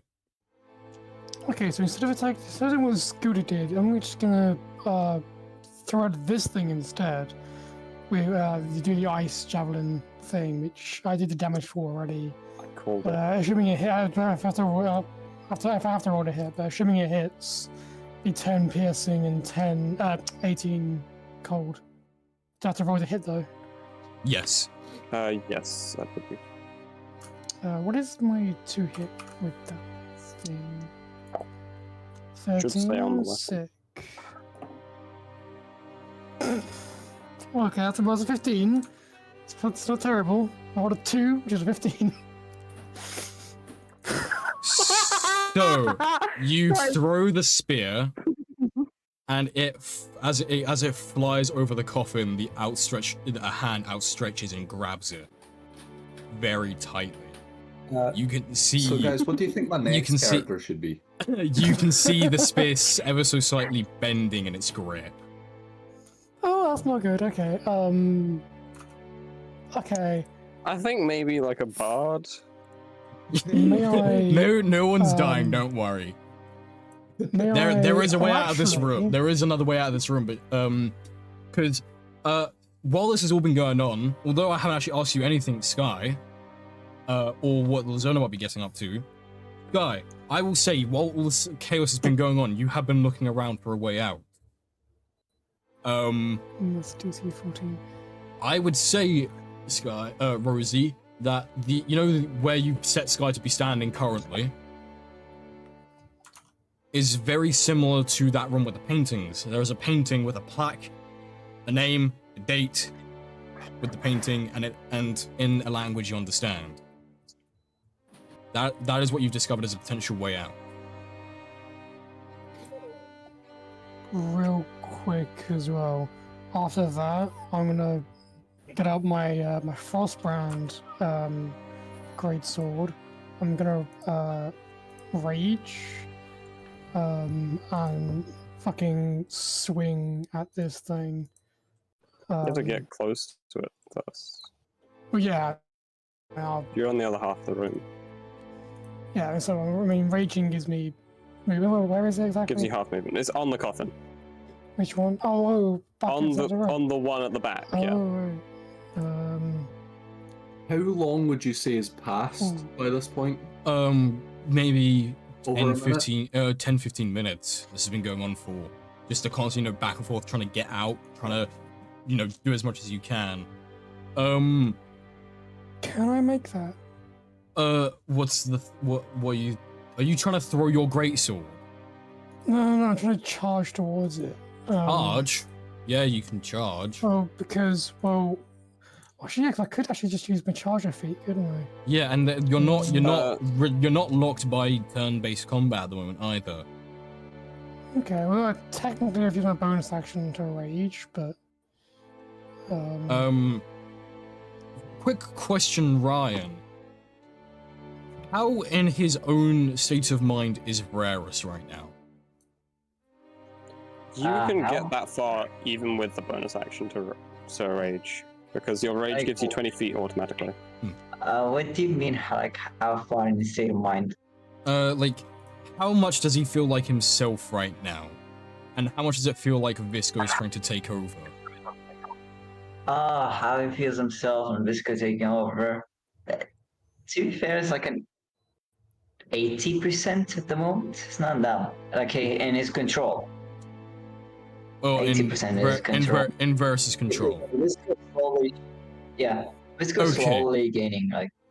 Can you then do me a contested wisdom with Visco, please? Oh, what? Yes. Do me a wisdom, just a flat wisdom check. It's not a spell, right? So. It's not a spell, no. Just contested wisdom with Visco in your mind to see who has control. Even though he's got 20%, he's trying to avert as much power as he can over you. What did you roll? It's a sad day, lads. It's a sad day. I almost rolled a nat 1, but it's an 11. Visco rolled higher on the dice with a 14. You know the funniest part? He has a... Like, Varus has a +9 save for wisdom.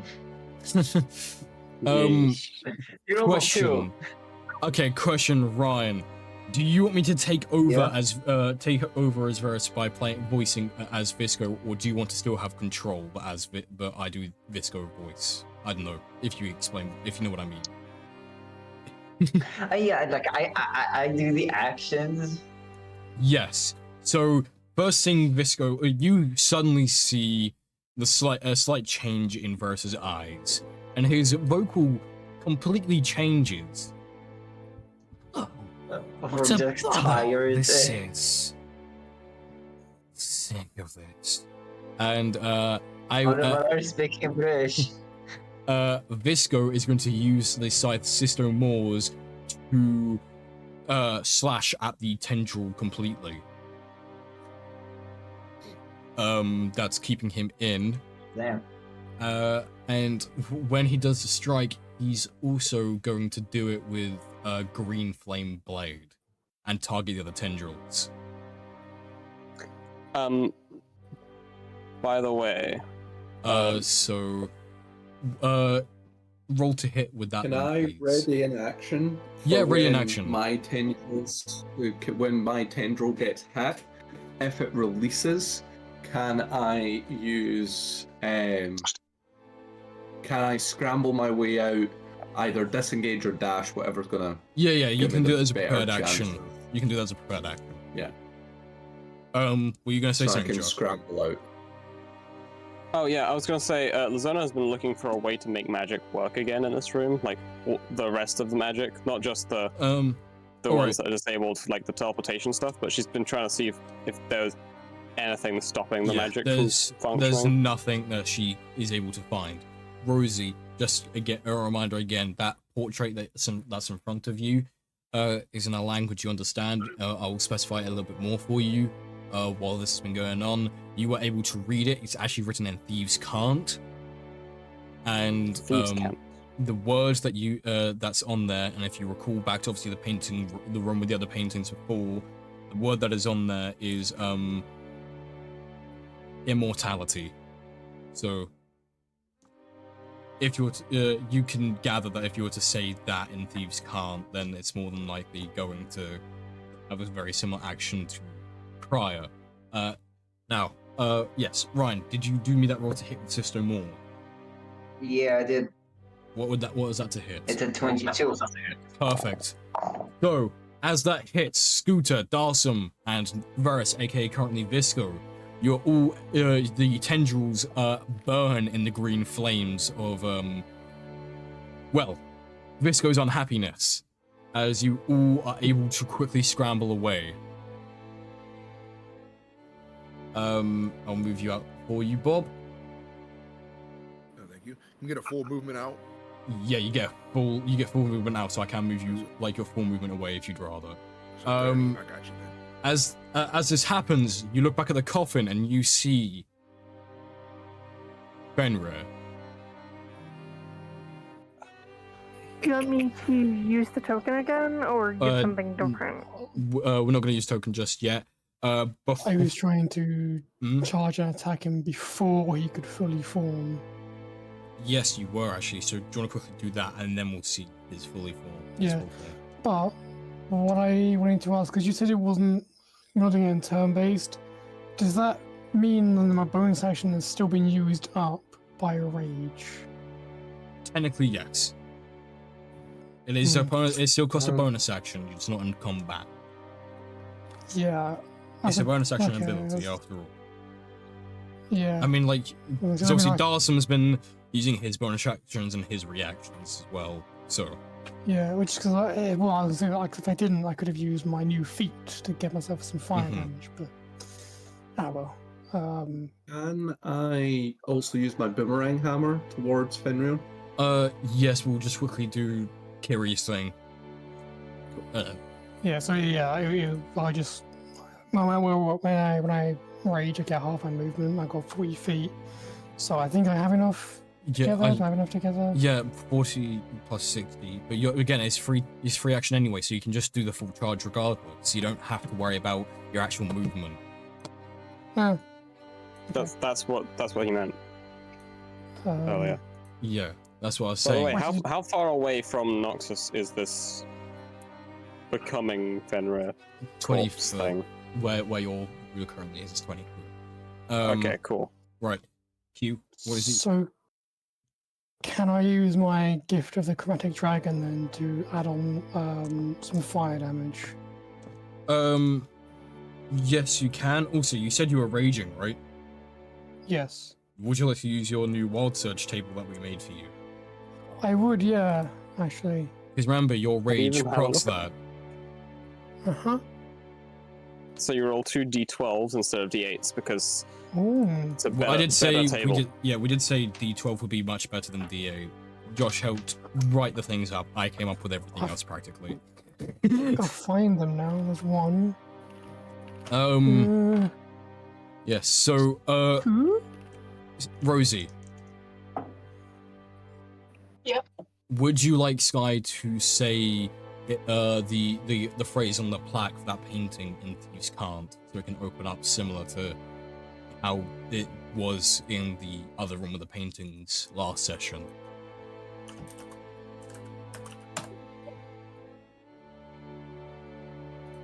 Got it. Yeah. Holy shit. All right, yes. So, while this is happening, you do hear Sky speak in a language that sounds very confusing because letters are backwards. She speaks with the letters backwards? Damn, we can see that? The letters are backwards in this place, and you see the portrait in front of her swing open with the same Dark Souls swirly misty thingy as everywhere else. Yes, Q, what is it of that wild search table that Kiri's getting? I don't know because I don't have it. You do. It's in your DMs. Where? Josh said he sent it to you. Did he? Oh wait, did I not? Oh, I okay, well, I'll just send it to you again, it's fine. You sent me a picture of a Gith Yankee. No, okay, I'll just send it to you again, it's fine, don't worry about it. Okay, so I've got 3 and 4, so Bolt of Lightning. That was pretty cool. Oh, Thunder review. Bonus, succeed.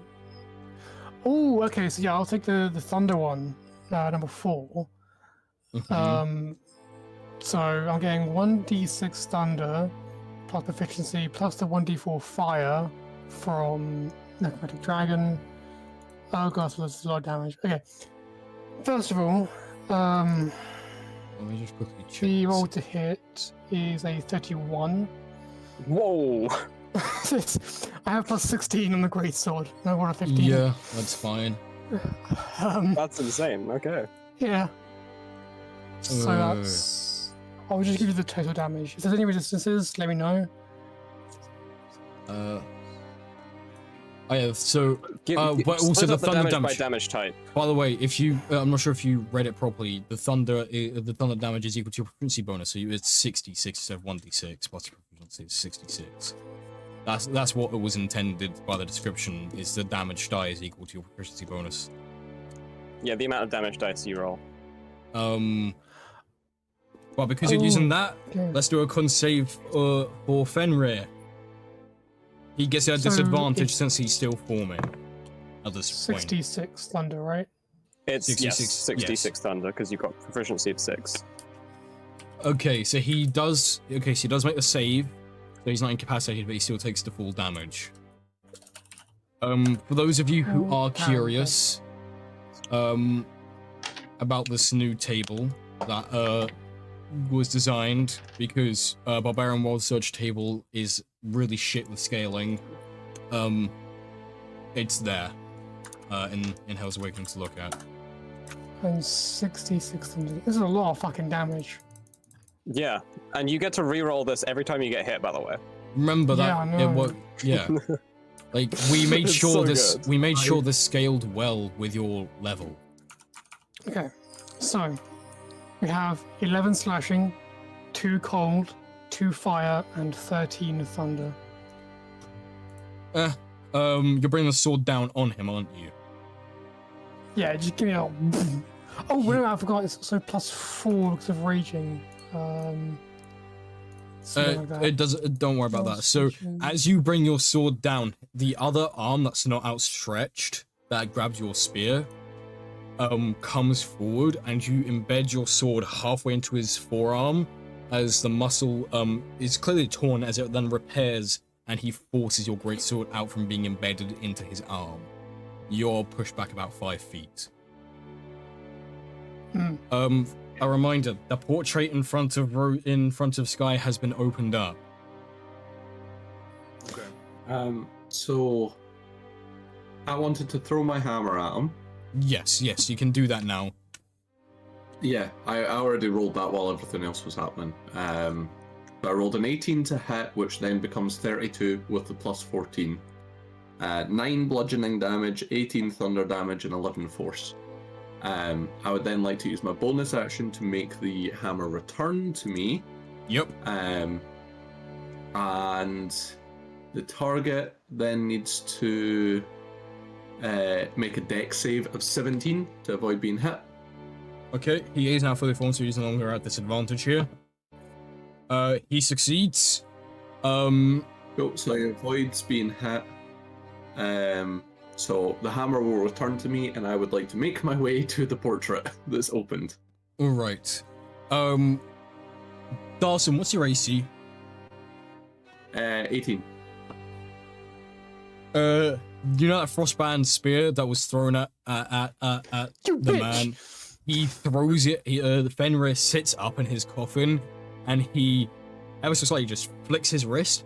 The spear goes straight past your face, and you get a fairly long cut from the corner of your mouth all the way up. Can I use my runic shield to make him re-roll to hit that?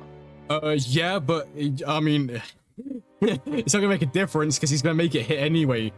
Yeah, he misses, but he's gonna use his divination to make it hit regardless. Okay, cool. Can you use silvery barbs against divination? You should be able to. No, I don't think so, because this is the ability of the class. No, wait, it's because it replaces the roll. Yeah. Yeah, it replaces the roll, so it happens last. Okay. Yeah. Runic Shield says that you can use your reaction to force the attack to re-roll the d20 and use the new roll. Yeah, the new roll still succeeded. Okay, cool. Yeah, so at the beginning of the session, because I had this planned, I had 2 18s and a 1 rolled ready to use. Okay, fair enough. I'm still going to move my way towards the portrait because I want to get out of here. But you now have a large cut. You have a large cut from the corner of the left side of your mouth all the way up to your ear. That's been fully cut open, and that deals. Let me grab the damage. By the way, as soon as it's done, I will call for break as well, because I realized I know we called break like half an hour ago. Right, the damage it deals, let me just quickly pull that up, sorry. Let's grab that. It deals to you.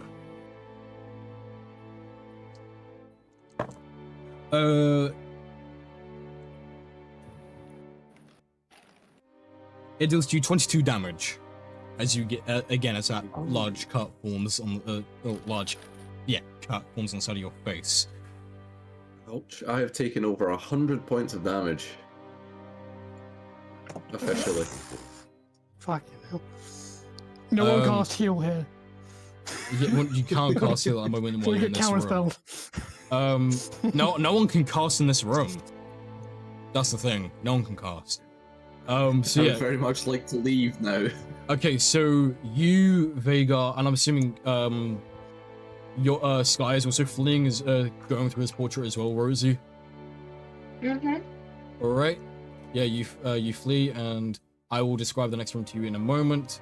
It is now Lazona, Scooter, Rara/Visco, Noxus, and Kiri at the moment that are left in this room. So,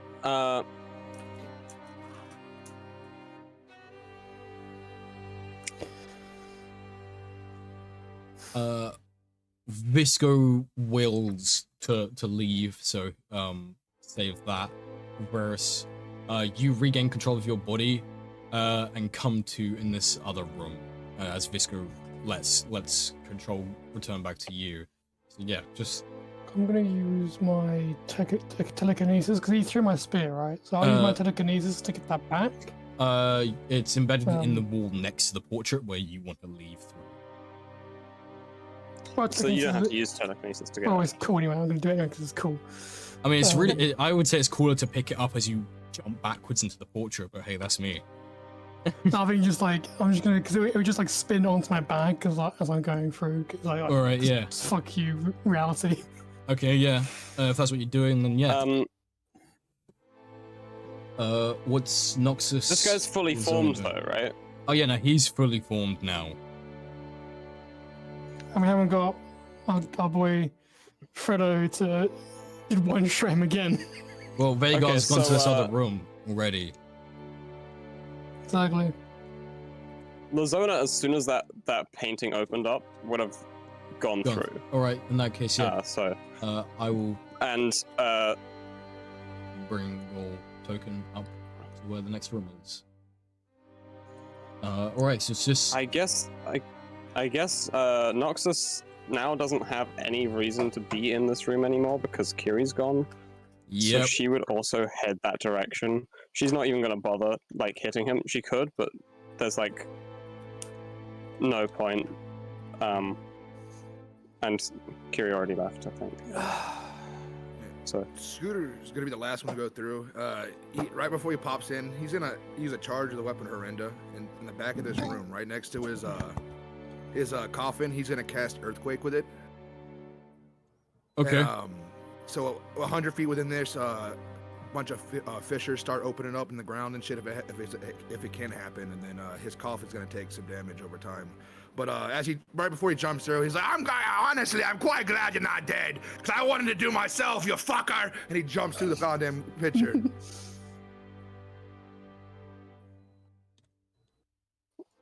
okay, so everybody left, I think, then. Yep. Yeah, so everyone's, so move your tokens up into the next room.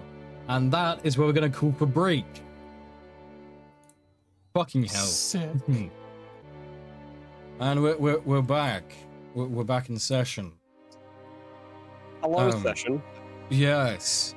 Yes, no. I'm dead. You were right, Josh. Noxus, this room is very familiar to you. I wonder why and how. Yes. It's a library that she's been in. It's a room she was in, what, in-game 3 months ago? Yeah.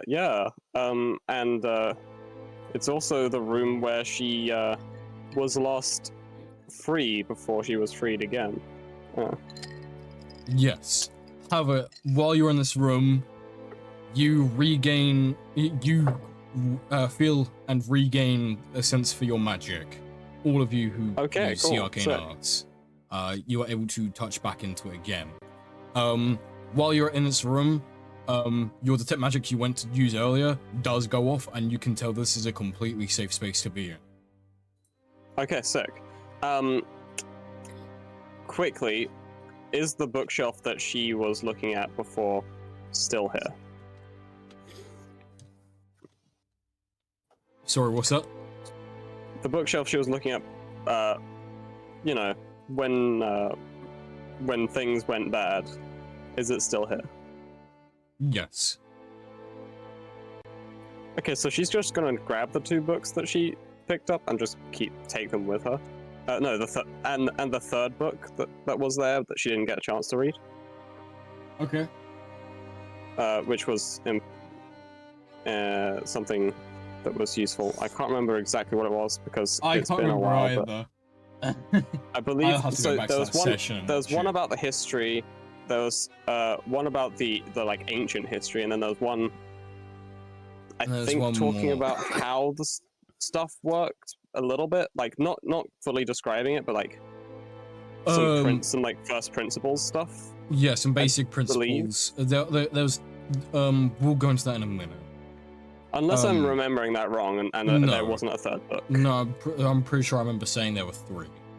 Okay, so she didn't get to the third book, so that's why she's just gonna take the third book. Yeah, and just take it with her. Yeah. You guys, you can tell based on Noctis' nonchalantness that you are in a very safe space. You're not going to get hurted by anything. Yeah. Those of you who are very much hurting can relax to unhurt.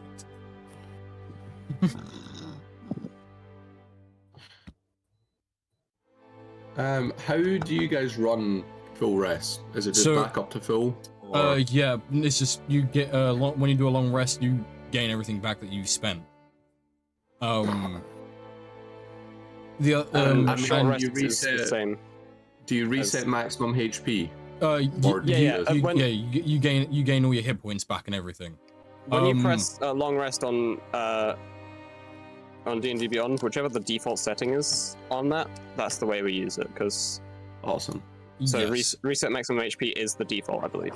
Oh no! It reset. It gave you the HP that it chose for you rather than the one that you rolled. Yeah. I was 174. Okay, yeah. Oh yeah, you DM'd me that. So, yes. You are able to although since you're in inside space, you don't really need anyone to keep watch while long resting, but now while you have a chance to long rest, you also will have a chance to talk to each other. 1 second. I do want to double check something. What are you double checking? Bottle. Bottle? Yes. Noxus.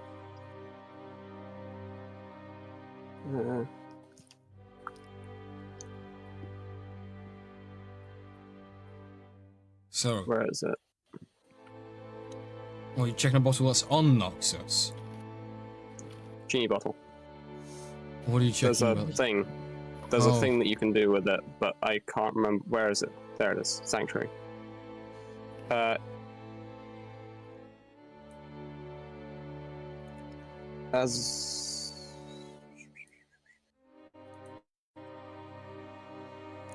Okay, so it's a 10-minute short rest. Okay, never mind. Yes.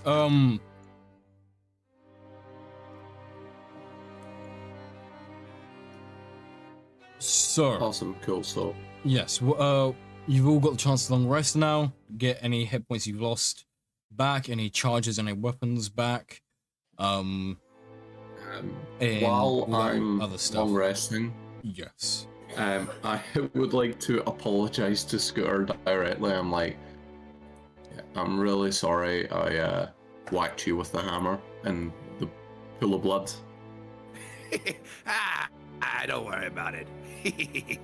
Bygones will be bygones. I mean, you're trying to get that fucker Fenrir. I can accept that. I'll take a punch for that. I mean, this was when I was trying to make the crater so the blood would seep down and stop going into the coffin, but yeah. He just like nods off. He just lies back and nods off slightly. Scooter. Yeah, Scooter's gonna pop down himself too. Yes. The information that you learned, is there something you wish to share while you've got this chance to talk to the others? Yes, sir. He's about to get to that now. He as he pops down and he kind of leans back, he's gonna take us a little flash and take a sip from it, and he's like, see, I saw a buddy Fenrir in there, right? Real fucker. Before we were able to jump out, obviously we saw that he's back, but I was able to determine that he's not back at all full mass yet. He's pretty weakened, constitutional-wise. But it seems that he'll be hitting a lot harder if we get into a fight with him. He might be a little easier to take down, but he's gonna be hitting hella hard on us. His magic's a little wacky at the moment, it seemed. We have about 6 days, I'd say. 6 days. If he is able to feed too much, he'll live. If we get him within 6 days before that, he'll die. So.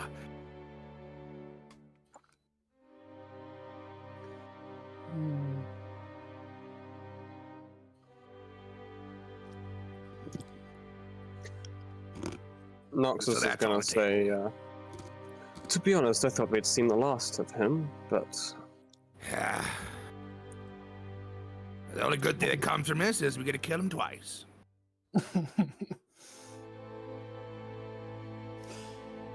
That is one of the positives. Darson's just like lying back listening to all of this, like nursing his wounds, and he's like, I know he's an asshole, but would you guys not want to just leave here first? I mean, if we try and kill him twice, you're giving him another shot to kill you. Unfortunately, I don't think we're going to have a chance to leave here before he comes and finds us. This magic's his doing. He pretty much has full control of this nice, shitty house place. Speaking of, actually, Noxus is gonna go over to the door which she remembers coming in from, which I believe is this one. Yeah. And like attempt to see if is it like the same as the Dark Souls door, or is it an actual door that leads into a hallway? When you open it, you see that hallway you originally came in. it seems like you've almost, in a way, found your way back to the entrance inadvertently.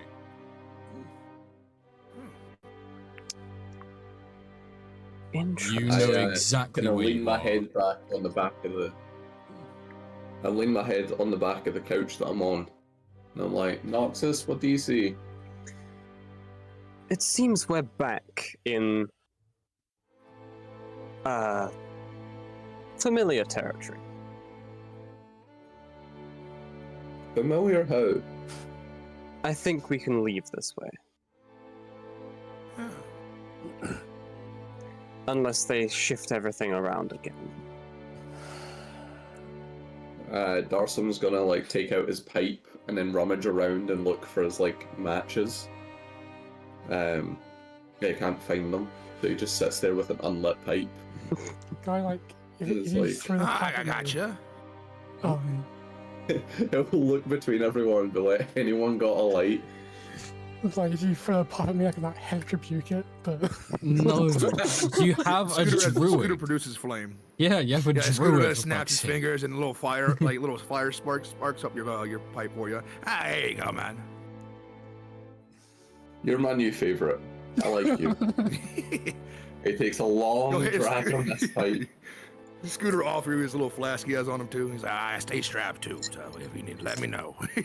I'll happily accept the flask. I'll take a swig from it. Yeah. And I'm like, oh, okay. yeah.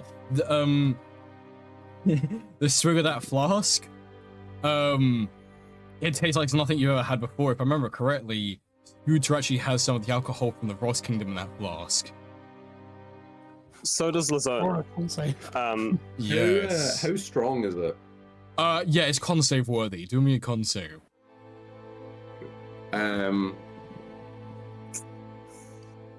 If you fail, would it count as poison? technically it should. Well, I mean, technically all alcohol is poison, but yeah, that's what I'm asking. But because if it counts as poison, I get advantage on this save. It's. I mean, logically and realistically, yeah.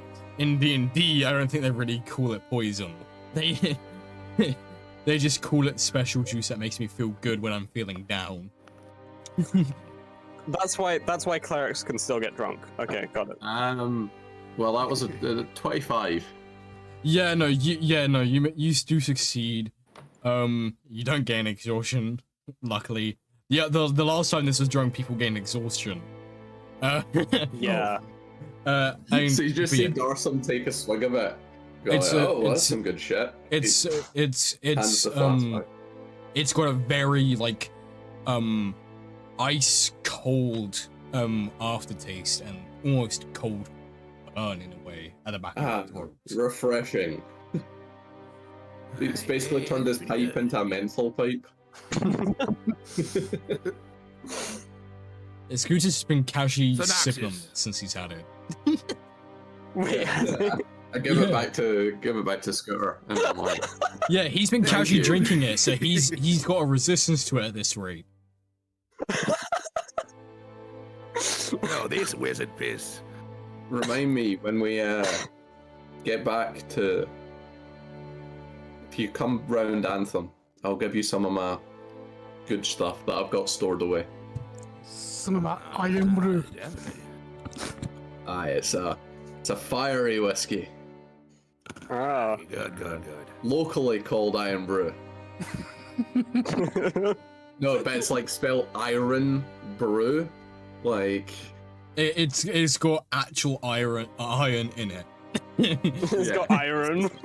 Yeah, it's got iron in it. It's spelled like that, Iron Brew, but one word. Yeah, and it's got like a milligram of iron in it, just to give it that little metallic taste. Yeah, it tastes almost like you're drinking blood, but it's not. You can get some Thensium brew. It's got a little bit of a fiery kick to it. Oh man, none of yous would know about fiery Iron Brew. No. No, like the actual in real life drink. Yeah, no, I don't drink at all. Well, I do like a good old fireball. I think it's called whiskey. Oh, That's it. Well, Fireball's overrated. Fiery Iron Brew was like it's a soft drink. It was just like regular Iron Brew, but it was spicy and like it was great. I miss it so much.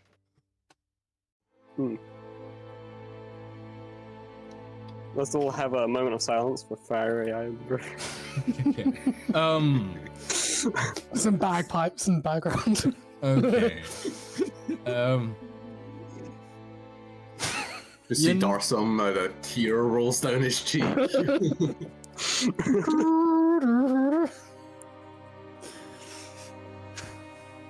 Nah, Lazona doesn't have proficiency in bagpipes, unfortunately. Oh, Not- backup impression. by the way. Noxus.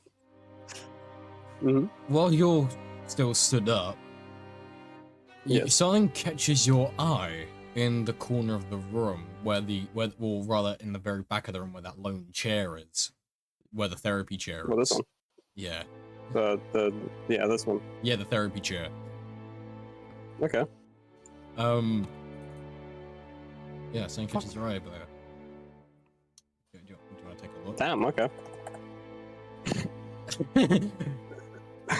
it's speed There's, walking. You know? there's a you see the shiny glint of something metal and curved underneath the tassels that edge the bottom of this chair.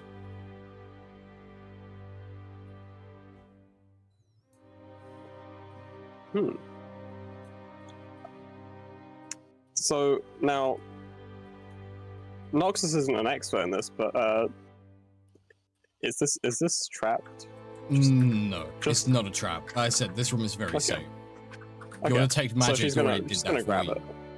Yeah, she's gonna grab You that pull then. out a very, very lovely looking bow. Ooh. I think you know what bow this Oh. is. Sure. Yeah, this is. Do I? I do. Wait, I think maybe. yes, Is it? you helped me make this bow. Yeah. Is it? Oh, shut up, Okay. Is it the first one or the second one? It's the first one. Star Shatter ain't coming for a long fucking time. You gotta Yeah, earn yeah, that from okay. killing someone else. Yeah. Oh. Got it. Okay. Yeah. Yeah. Oh. So she's gonna take this bow out and she's gonna be like, "What?" the hell? Darsum. Let me tell you what your blacksmith eyes see. Your blacksmithing heritage. You have heard stories about this bow. Nothing. It's not like it's old or like a legend, but it's one that definitely had a reputation for those who liked being paired with aberrant, shall we say. You know it's you know the name of the bow. It is called Mind Plunder. You say mind blunder? Plunder. I think. Oh, plunder. Okay. Yeah, like you're stealing someone's mind. Yeah.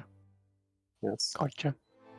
I know exactly. Okay, so Noxus is just sort of looking this bow over. She's like, this thing's kind of interesting. Because if you should we just put the picture on into the Yeah, thing? Because like everyone can see it. Yeah, She's everyone just can see it. Holding it. Yeah, So- put the picture in there. I will look for the picture because. Oh wait, no, actually it's on my PC. Isn't it?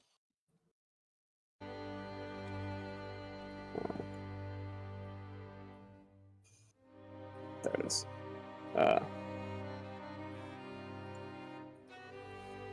I'm gonna just put it in the Hell's Awakening chats. So this is what the bow looks like. Oh, look here. Ooh.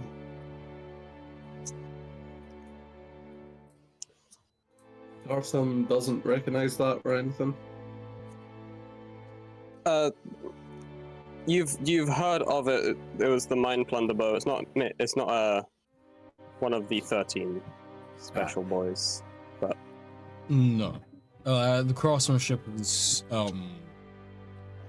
definitely not of the Jornhammar. That much is clear. Anyway, so she's gonna sort of look over this bow and she's like, well, I don't use bows. I'm not sure how well I could handle this. Rosie, this bow piques Sky's interest.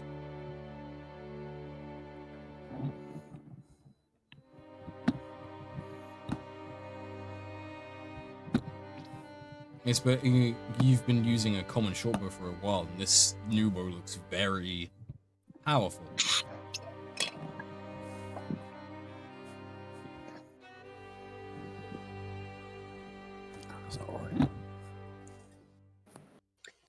Anyone need an upgrade?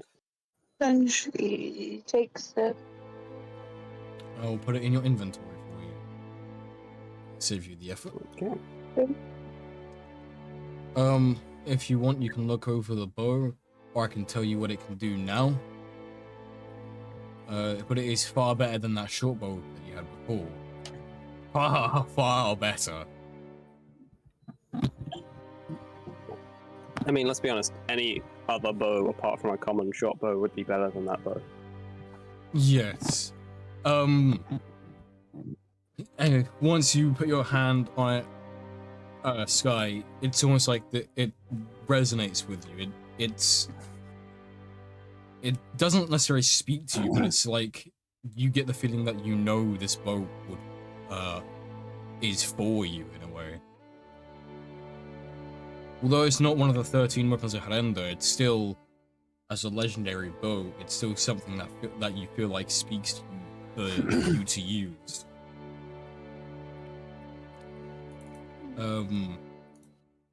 And yeah, it has some very fun abilities on it that you might like.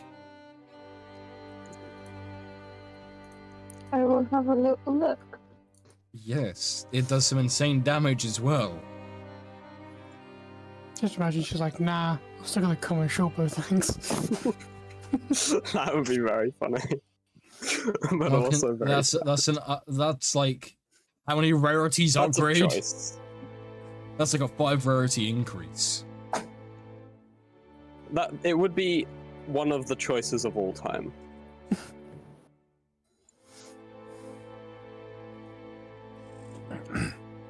Was it legendary? Yeah. Yes.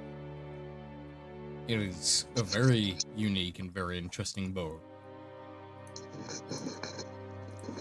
I drew a moustache from Pinky, by the way. He's now Yes. French. I see. Ho ho ho. Oui, I guess. Ryan's gotta go. He's gotta get up early for a train. No worries, Ryan.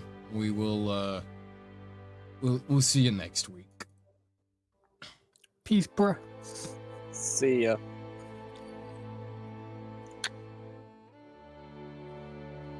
You know, we'll definitely see you next week, Ryan.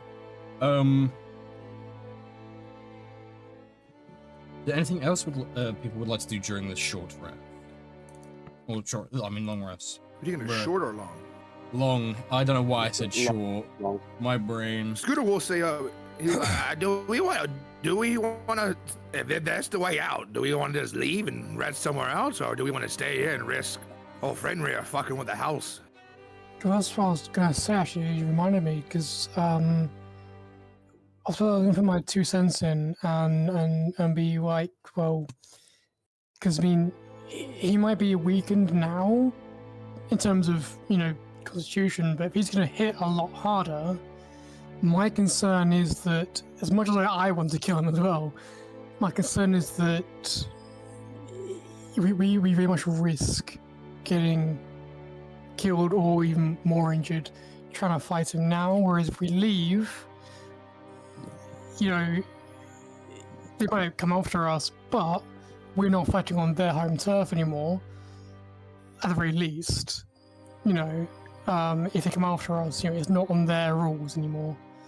So, it might be wiser to, instead of fighting them now and here, go away and let them come for us. so we can fight on our own terms rather than their terms. Because we're fighting on their home turf right now, and they've set the rules here. So, so in response to that, Nox is going to say, they can change the rooms in seconds. If we decide to leave now, they'll probably change the rooms anyway. It might work. They might not expect it, but Well, they're probably still watching. They're still recovering at the very least, and Scooter said the magic's being a little bit funky. So my thinking is maybe they don't have full control over the house still. So we can try make a run for it, get out, recover our strength, and come back on better footing. And try and get them to leave the house so they don't have home field advantage. you know, because they want to kill, or they want to kill Nox at the very least. So they'll come for all of us if we do leave. So we can essentially lure them into a trap if we play our cards right. Or we could stop talking about luring them into a trap when they're probably watching. And listening. Yeah, Elijah, if you want, you can check your DMs.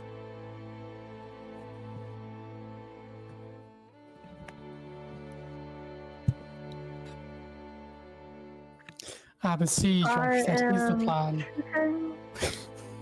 Now they know our plan, we'll plan around their plan. So they're planning around our plan.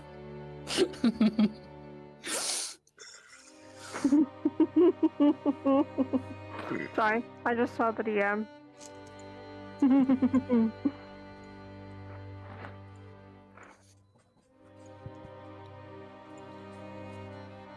Look, lads, I have been in here a fairly long time. I would very much like my vote to count for leave. Yeah, I'm with Darson on that. I just don't think it's wise to fight them on home turf. Well, we can try.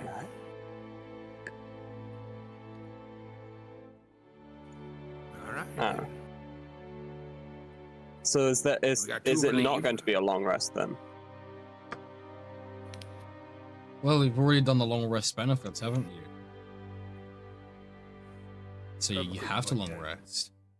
Already taken the long rest benefits. I mean, and undoing it all is going to be a problem. You've already taken the long rest benefits.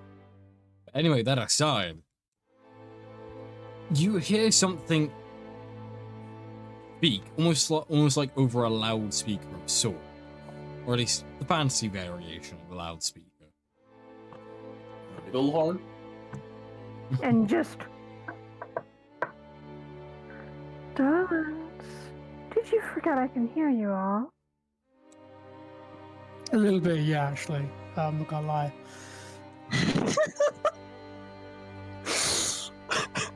Got a bit caught up in everything that's happening, you know. And for you, Darson, it's the first time. Take that laugh, by the way, as Lazona actually laughing.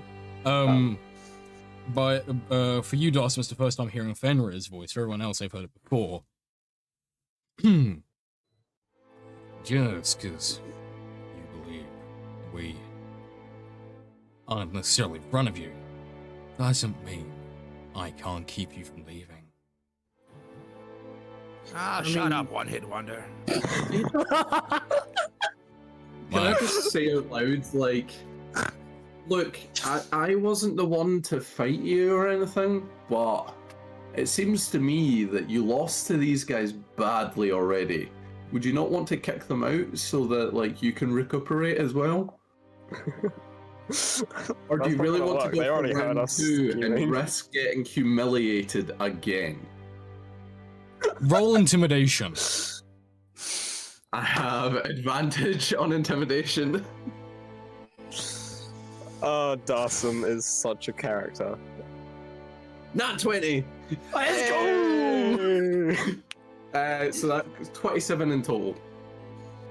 Let's go. I've got a cap or something. You're a funny little dwarf. I do try. Well, how about this? You let us leave now, and then the next time we meet, you can, try and kill us. Who said I was letting you leave this place? And Darsum, you see a very, very quick blur in front of your eyes as your hammer suddenly gets a crack formed on it. Out of nowhere. Oh, man. That's his form of letting you know he can see what you're doing at any given time right now. You definitely intimidated him, which is why he didn't stick around. He just passed through quick enough to leave his mark. Fuck. I like this hammer. Alright, guys, can we leave now?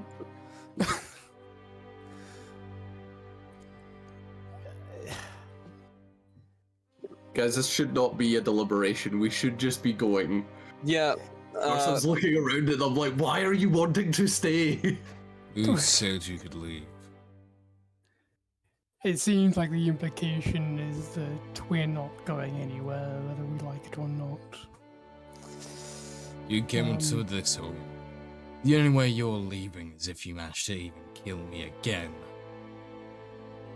I mean, they done it once, like... If you want to be human... Again, you are setting yourself up for failure.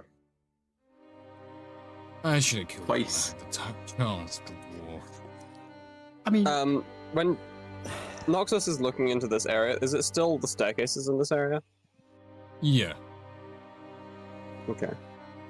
Fenrir, buddy, you're scary and all that, but look, Vagar, last encounter, Vagar took you out immediately, and Bloodwoman, you ran away.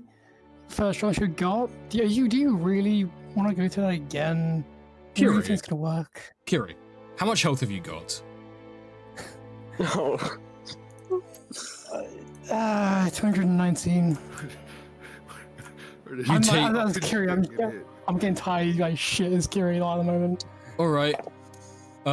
You're on 19 hit points. As a large gash covers from one end of your shoulder to the other, to the bottom side of your torso. Blood spraying everywhere. Can I... like, just no save? There is no... That's it. Scooter has an understanding of how Fenrir is magic at the moment. Power word heal from Lazona. Counter spell. With it's subtle spell. Subtle spelled. Lazona's line of information. He's not going. He doesn't have counter spell, so he couldn't anyway. Yeah, but it doesn't matter. She's subtle spelling it anyway. She's got trauma from being subtle spell from not using it. Oh yeah, that does remind me actually, Scotty. Did you watch that moment? Yeah, I did watch that. Like, I'm well aware of the counter spell incident. Yeah, counter spelling the counter spell to counter spell. The counter spell incident. Yeah. Yeah, Lazona so has she's a counterspell subtle trauma. spelling power word healing.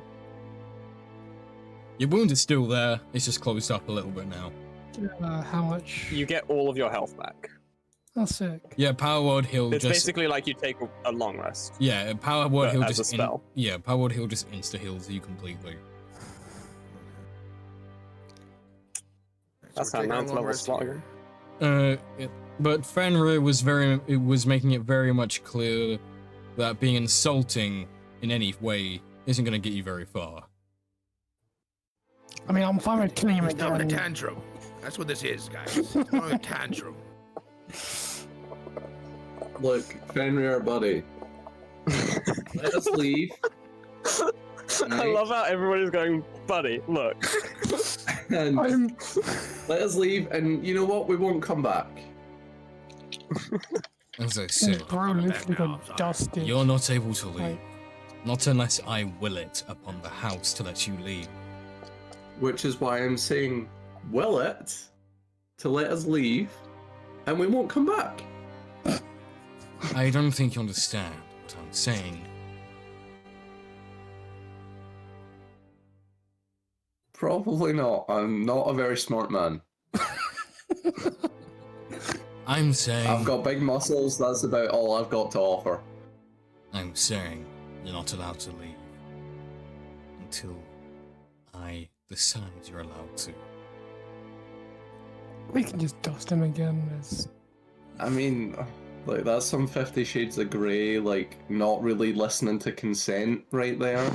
I don't know how I vibe with that. Sorry, I'm just imagining that there's a D&D version of There 50 Shades of isn't. Grey now. There isn't.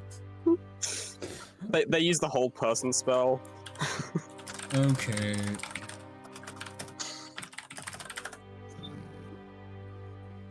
"50 Shades of Fey" is a 4 to 5 hour adventure. Can you drop it? I drop what? No, I'm not talking to you. Oh, okay, sorry. You're fine.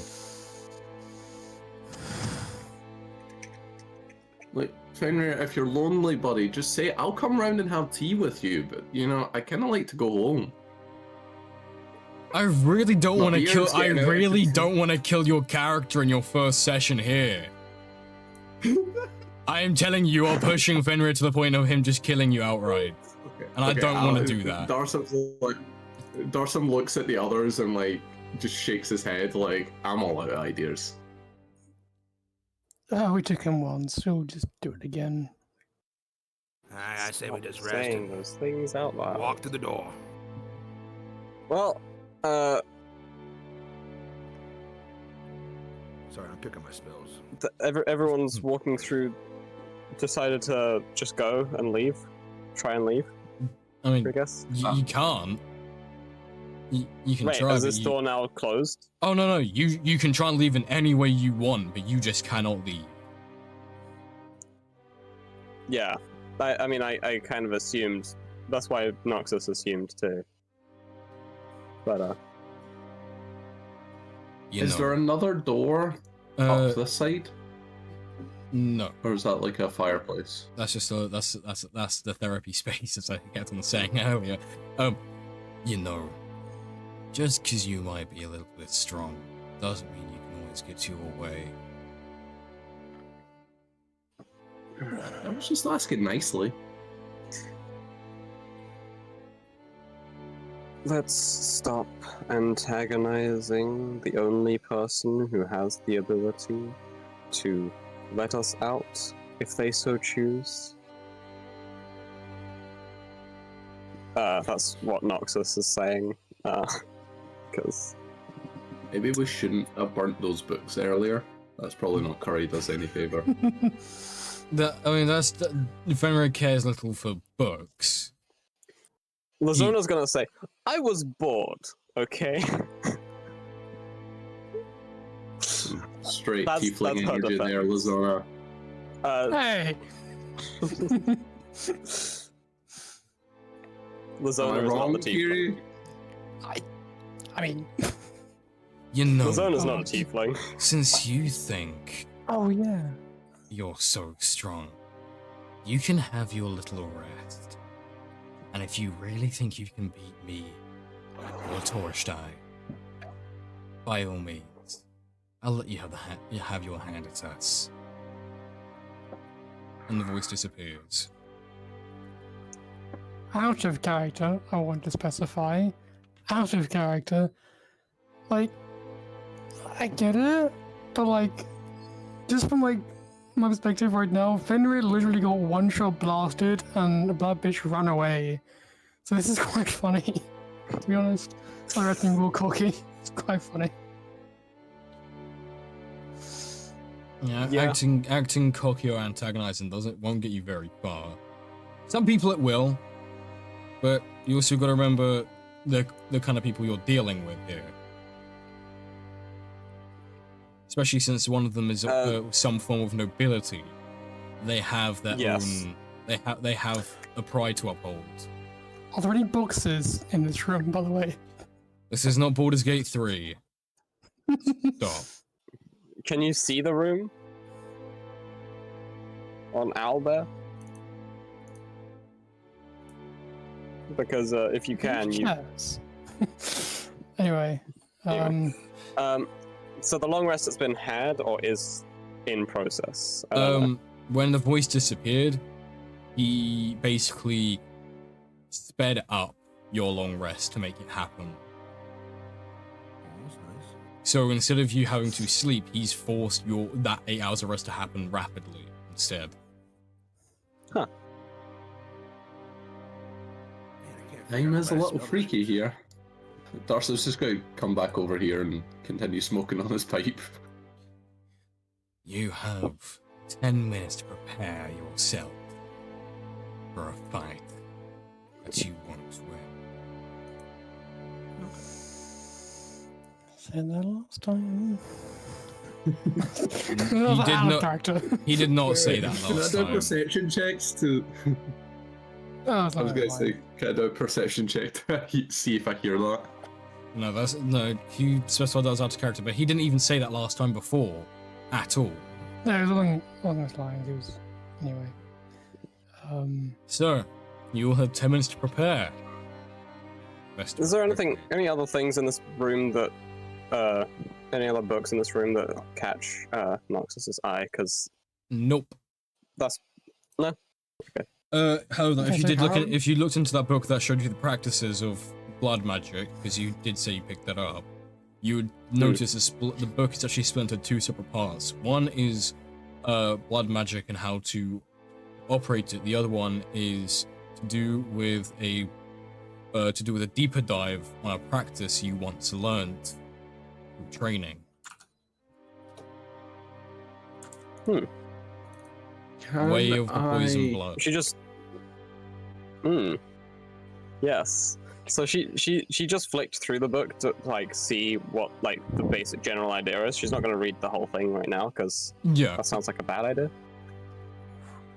But she's going to read it at some point later. Okay. Could I say to the others, I'm like, have any of you got mending just handy? I've got to check my spell list. I don't think anyone takes mending. Would I actually mending have Nostal's fix? Would mending fix the crack in my hammer? Lazona has mending.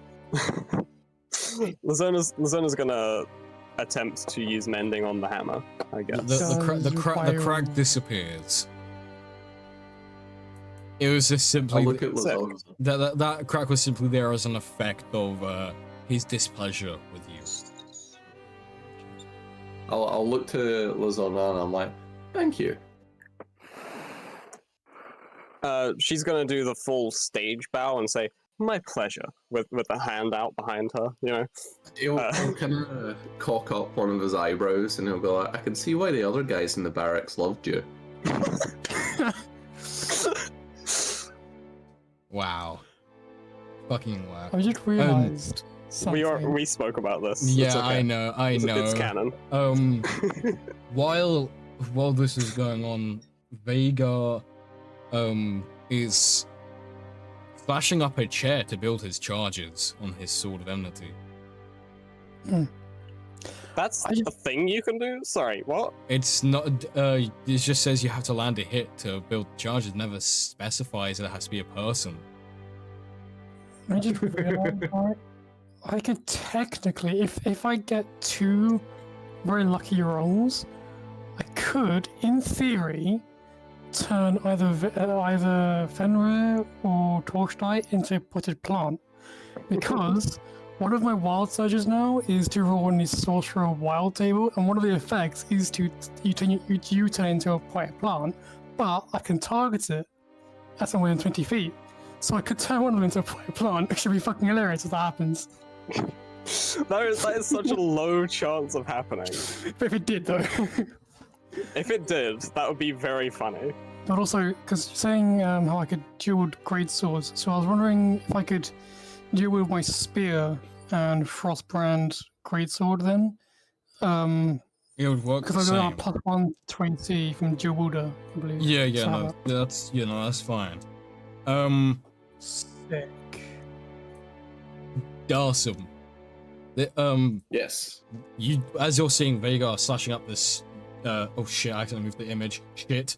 Ignore me. I did not mean to do that. As you see Vagar slashing up this chair, and you see the weapon glowing, you also come to realize this is the first time you've actually seen the Blade of Enmity. Yeah, sorry about that. I didn't mean to shift it. You know, this is the first time you've seen the Blade of Enmity. Because you've seen the schematics for some of them, but it's the first time in person you're ever seeing it. I feel like Darsum will walk over and kind of inspect it from there as it's, you know, the slashing is going on. Mm-hmm. Investigation? Or... No investigation needed. No. I recognize what it is. Yeah, because, you know, Jornhammer family and whatnot. And as you look at it, you see the sigil of the Jornhammars appear along the hilt of the blade as well. Before, not right now, but just before we get into combat, I will use my new feat, the gift of the chromatic dragon, to infuse my spear with fire damage, because it lasts for a minute. So just before we get into combat, I will do that, so it doesn't use up a bonus action in combat. And also, yeah, no worries. It just comes to your realization again, the mace, well, no, not mace, Morningstar that you saw Scooter using, again, it comes to you, that's the Wrath of the Ground, another weapon of Horrenda that was one that you had seen your parents speak to you, or seen more of, and your parents spoke to you about more, because it was originally made for a very powerful archdruid. So I'm just noticing. Yes, and the weapons that these guys have. Well, yeah, because you have a chance to actually relax for a minute before anything hits the fan again. Yeah. And internally, Darsum's just like, holy shit. Yeah. How many of them are there? There's 3 in this room right now. Yes, and while you're looking at while you're looking at Wrath of the Ground, you also recall a small piece of information your mother told you, was that weapon was originally designed not only for an archdruid, but an archdruid of a turtle grove. Hey, Scooter. Yeah? Just out of curiosity, where you're from? You related to the archdruid that was there? The archdruid he speaks of, Scooter, you would know, as that archdruid was your great grandfather. Oh, yeah, great, yeah, Pop. Yeah, I remember him. Huh. Hey, he was the archdruid for the longest time, when I was real little. You guys live for quite a while, don't you? Oh, no, not really. Usually about 60 years. Some just get lucky. I've been on this plan of war too long, about 415, 16 odd years. God damn, man. And he's not even like level 20 where he has the thing that allows him to live longer as a druid.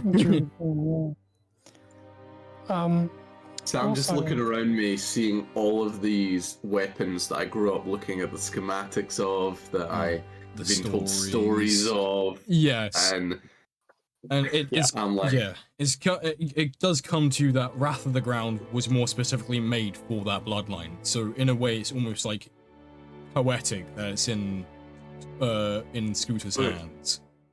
So I'm very happy about that one, at least. It's good to knowing that now. Be like, there's respect awesome. there. That's like, Yeah. And That's in its proper place. yes, and then you look at Noxus and that staff of hers That she has used multiple times. now in front of you. It's Yeah. coming to you. What it actually is, and you can see that it's not in its final. It's not been upgraded to its to its second state just yet. You know what I mean by that, don't you, Josh? Yeah, I do. Yeah. But you remember the family it came from, and that apart from, you know, the Jornhammars, your family, and Kiri's family, there was only one other family that had the bloodline right to wield that weapon as freely as you saw Noxus wielding it. I gave you this information earlier in our DMs. Yeah. Let me just double check it. Yes. So that's Noxus, yeah? Yep. Yes.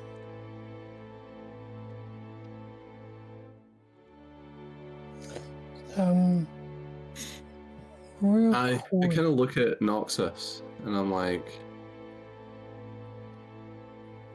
I don't quite know what to say because I'm aware they're not a Jornhammer. I'm aware they're not an Anthems, Yes. and I'm just speechless. And I'm like, I say out loud to the party, I'm like, if we were not about to get into a fight, I would have so many questions for you guys. So many. Well, if we survive, you can ask Yeah, your we- questions then. We're all having a sit down. I point to Scooter, I point to Noxus, and then I point who else has one again? Sorry. Noxus, Vhagar, and Scooter. Perfect. Yeah, so I'll point to all three. I'll point to the three of them. And I'm like, yeah, us four, we're sitting down after this. Now, I'm not Freddy, I'm not Vhagar, but I know how Freddy thinks as Vhagar. And I will tell you now, he would most likely say is, as soon as he's done here, he's got his own business to tend to. You can tend to that business after a 5-minute chat with me. Yeah, maybe don't piss. Maybe don't piss him off. Yeah, don't piss off the resident undead kobold. That's okay. We'll sort something out after everything's been taken care of. Now, Darcy's just slightly freaking out and goes to sit down for a minute, like starting to like breathe heavier, like Jesus fucking Christ. What? Why? Calm the fuck down, man. Why is he breathing so heavy, bro? Because he's seen them weapons and he's like, damn, my brain just exploded. That, and I think, well, also 2 people mentioned to not piss off the undead kobold. No, that's not something you hear every day, either. Darcy's just kind of like, wait. Yeah, he rolled a 3 on a wisdom save. His brain is just fried right now. He's like, holy. He's gonna take the rest of the 10 minutes to like regain his senses. Okay. No. Is there anything so anyone else would like to do? before- Yes. Yeah, so again, one of those things where before we get into the combat, I've got another thing I can do, which lasts for 10 minutes. So like before we get into combat, I'll do it. Basically, bolstering magic, it lets me touch a person other than myself. Okay, can be myself, rather. And what it will do was for 10 minutes, whenever they make an attack roll or an ability check, they can add a d3 to that roll. So I'll go boop Darson on the nose and give him a little boost, since he'd be one of the heavy hitters. Before we... So how much do I get to add? a +3 to the rolls and ability checks. Attack rolls and ability checks. Now, before anything further does continue, you are yet to have seen this person before, Darson, I believe. Fenrir? Yeah, no, I never run into. No. Someone else. No. In front of you, all of you. Now, you're well aware that teleporting cannot happen. Before you appears Zadokos. Oh. Say, Would you all like a helping hand?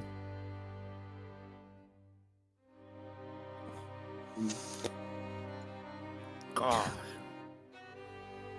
People know this Zona's guy? gonna say, how many do you have? You see, I'm on a 50-50 with Torch Die. I much am more inclined to Anthem himself. Do we get a discount if you buy hands in bulk? So, how about I give you a small helping hand? If he actually chucks a hand on the table, I'm gonna.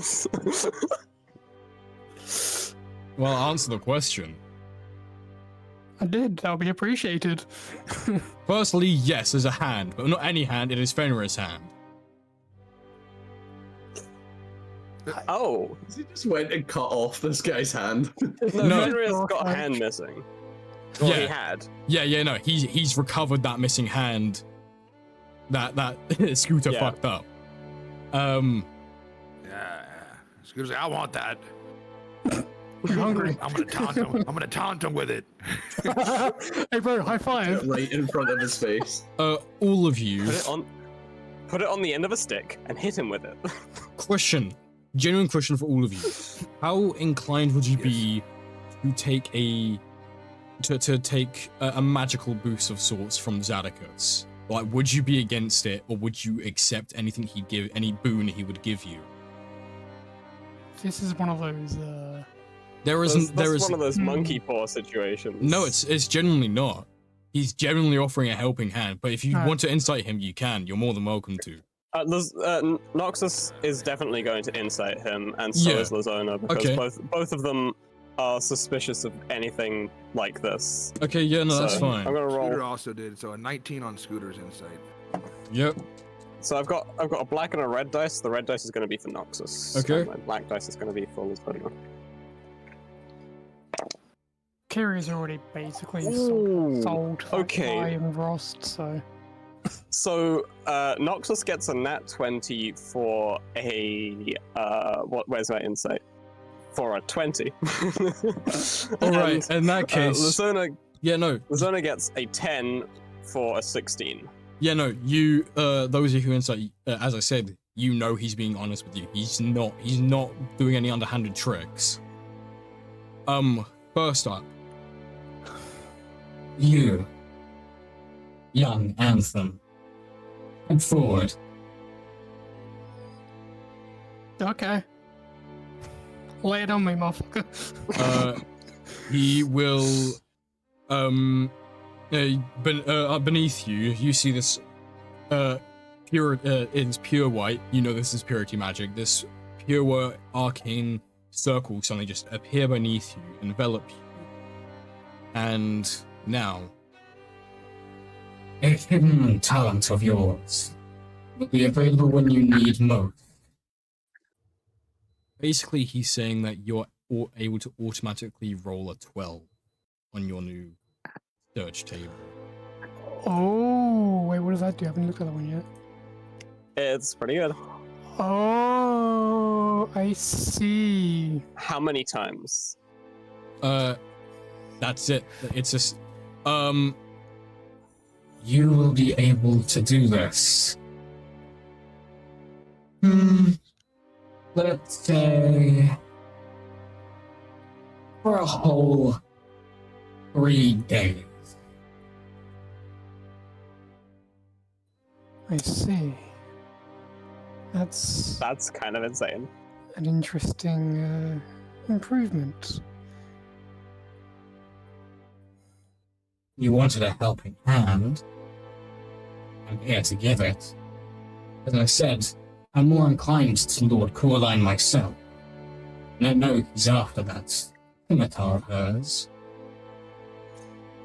Noxus will also accept this helping hand. Yeah, so I'm gonna reply to him real quick. Just reply to him real quick, like, well, in that case, I'll be sure to pry it from her cold, dead hands as payment for your help.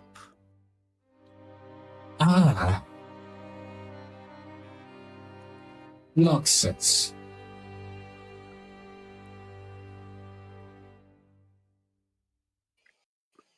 Let me bestow a gift upon you.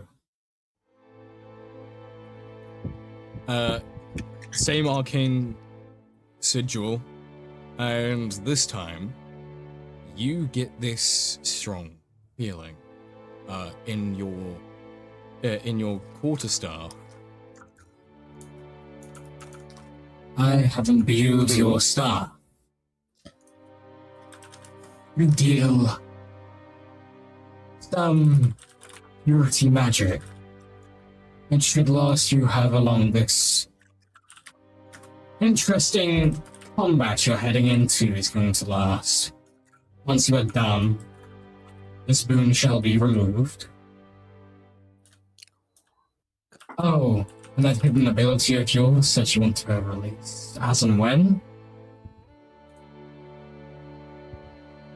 Let's just say it's hard for them to resist.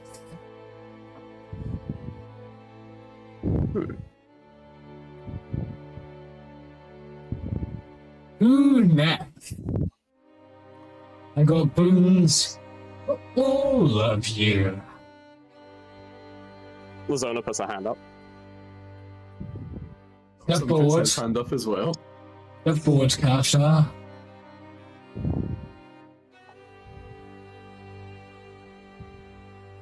She stepped forward. Where actually is he in the room?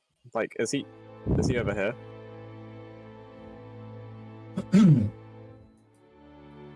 Yes, I still have the voice change on. Yeah. Now, my gift for you.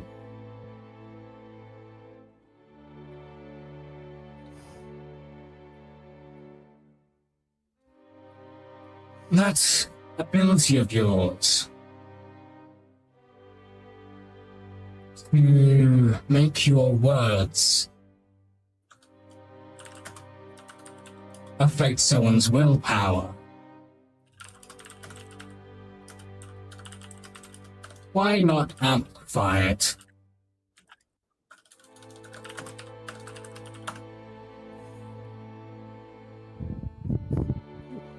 By that, he means unsettling words will apply for every saving throw for one round of combat. For one round of combat, every saving throw on designated target. So you can use one charge of unsettling words, and every saving throw on that round for everyone, like, fails or does the minus. It's the people that you target. Yes. Yeah, no. Like, so for everyone who is hitting that person that's been unsettled. They have to roll that minus on every saving throw. That's a very useful ability. She's going to say, "Why, thank you," and sit back down. Young dwarf. Aye.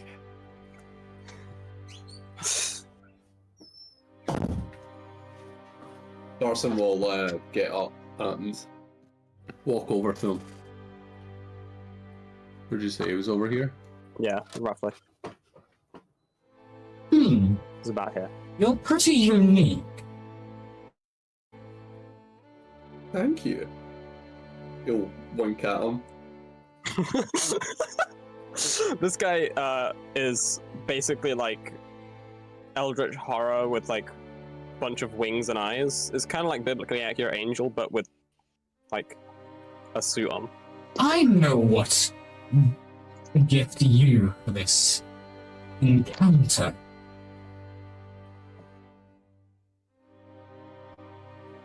Again, the same Okay. bright white circle shows beneath you, but in this time, like darts of this white energy shoot up into you. Doesn't hurt you. Now, you can do 2 action surges in 1 round of combat instead of just a 1. Oh. This will last for 1 day. Oh. I only have 1 charge action surge anyway. No, you have So- 2. Do I? Yes. Oh, I do have. So I Yeah, can do because 4 action surges. you get 2 at level 50. You get a second one at level 15 or 16. I main fighters. And during Yeah. this fight as well, you can add a D3 to your attack roll, so you're basically just not gonna miss, pretty much. Yeah, well, my weapon also has a plus 14, so like, Yeah, this is So- plus 17. 4 action surgeons with an extra. That's insane. Who are you? Who would like a gift now? Can I get seconds? No. No double dipping. Please, sir, may I have some more? No double dipping. Don't piss off the elder god. Scooter will walk up to him, kinda. All right, let's get this over with. You see me popping up a lot lately, man. I have my reasons to show up here and all around the Ah, place. the Black Queen pissed you off too. I mean, she's been pissing off all of us. Just kind of small talking to himself as he's holding hands up. And again, and unlike the others, instead he places his hand on your chest, and you feel the white energy flow through you instead. You are able to cast 2 attack leveled spells in 1 turn for the combat. So when you take the attack action, you can cast 2 spells. 2 instead of leveled 1. spells, yes, instead of 1. Oh gosh. Damn. The Baldur's Gate 3 haste. Level 9 to level 8. Both at once. This should serve you well. This will last till that combat ends. Much appreciated. Thank you. And he'll like awkwardly bow and like stumble off. Anybody else?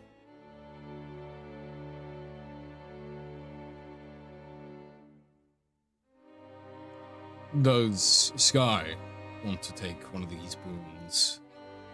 That'll do her nicely.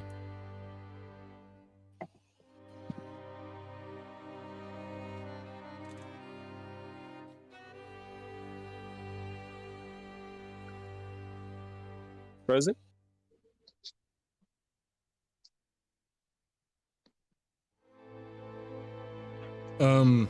I do have one plan for Ryan, but I'll have to speak to Ryan about that.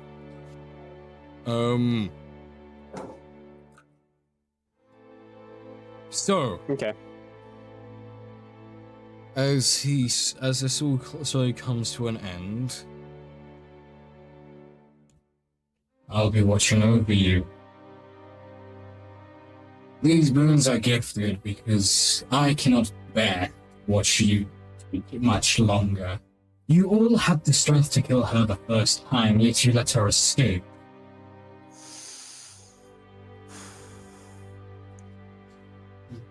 Someone's gonna say, well, we didn't necessarily know that she could just disappear into the blood. I gift you these boons because she is a very strong adversary. Do not take her lightly. She will annihilate you if she so wishes. And just know I have corrupted Fenrir's ability of foresight, so he can't affect you during your combat. This is all I have in terms of gifts for you all. Should one of you fall to Torstein, for a worthy price, I may bring one back, but only right price. Farewell, and see you again. As his wings envelop him and he teleports out.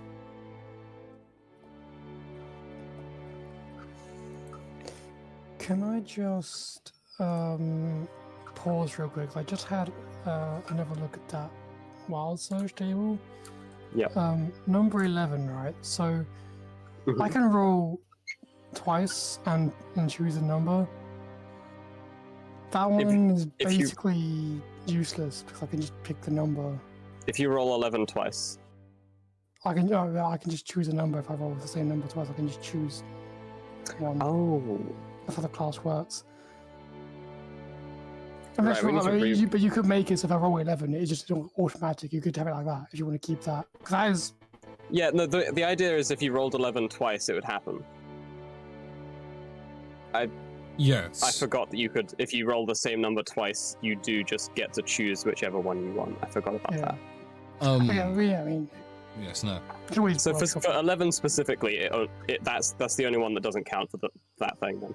Right. Yes. Unlike last time when you were teleported out of that space of combat, a couple of sessions ago, everything surrounding you suddenly goes dark, and you feel your feet plant in another room. And that is where we'll end session today. Huh. So as I'll ask like usual, how do we all find today's session? More so specifically, sorry, Scotty, how did you enjoy your first session in my campaign? 10 out of 10. 0 complaints. Genuinely? Because I genuinely Darson thought I fucked up. No, Darson took a ton of hits, and that is why I built him that way. I built him to be a tank. That is fair. I mean, he nearly did die first session, which I would have felt very bad for.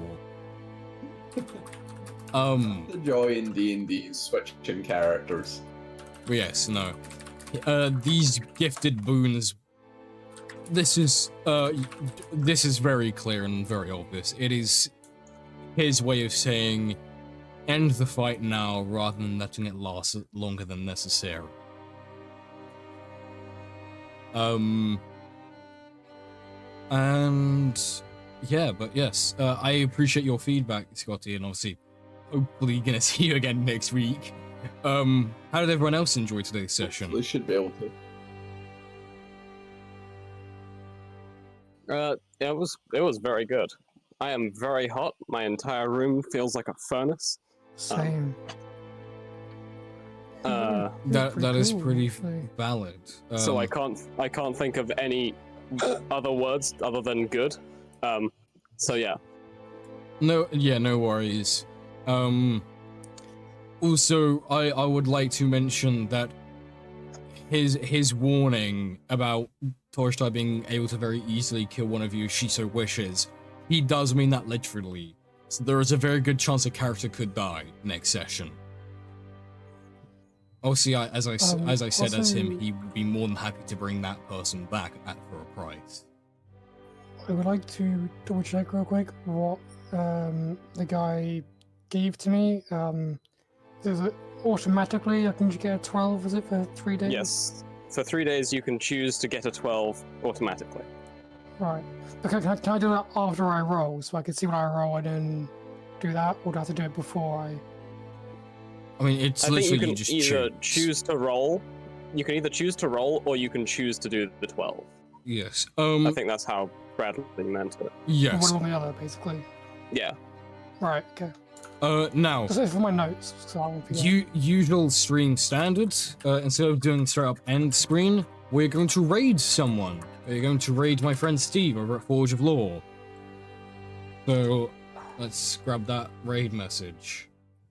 Thank you to everyone who those of you who are Twitch viewers and you came by, please follow if you want to see more Hell's Awakening content, bullshittery.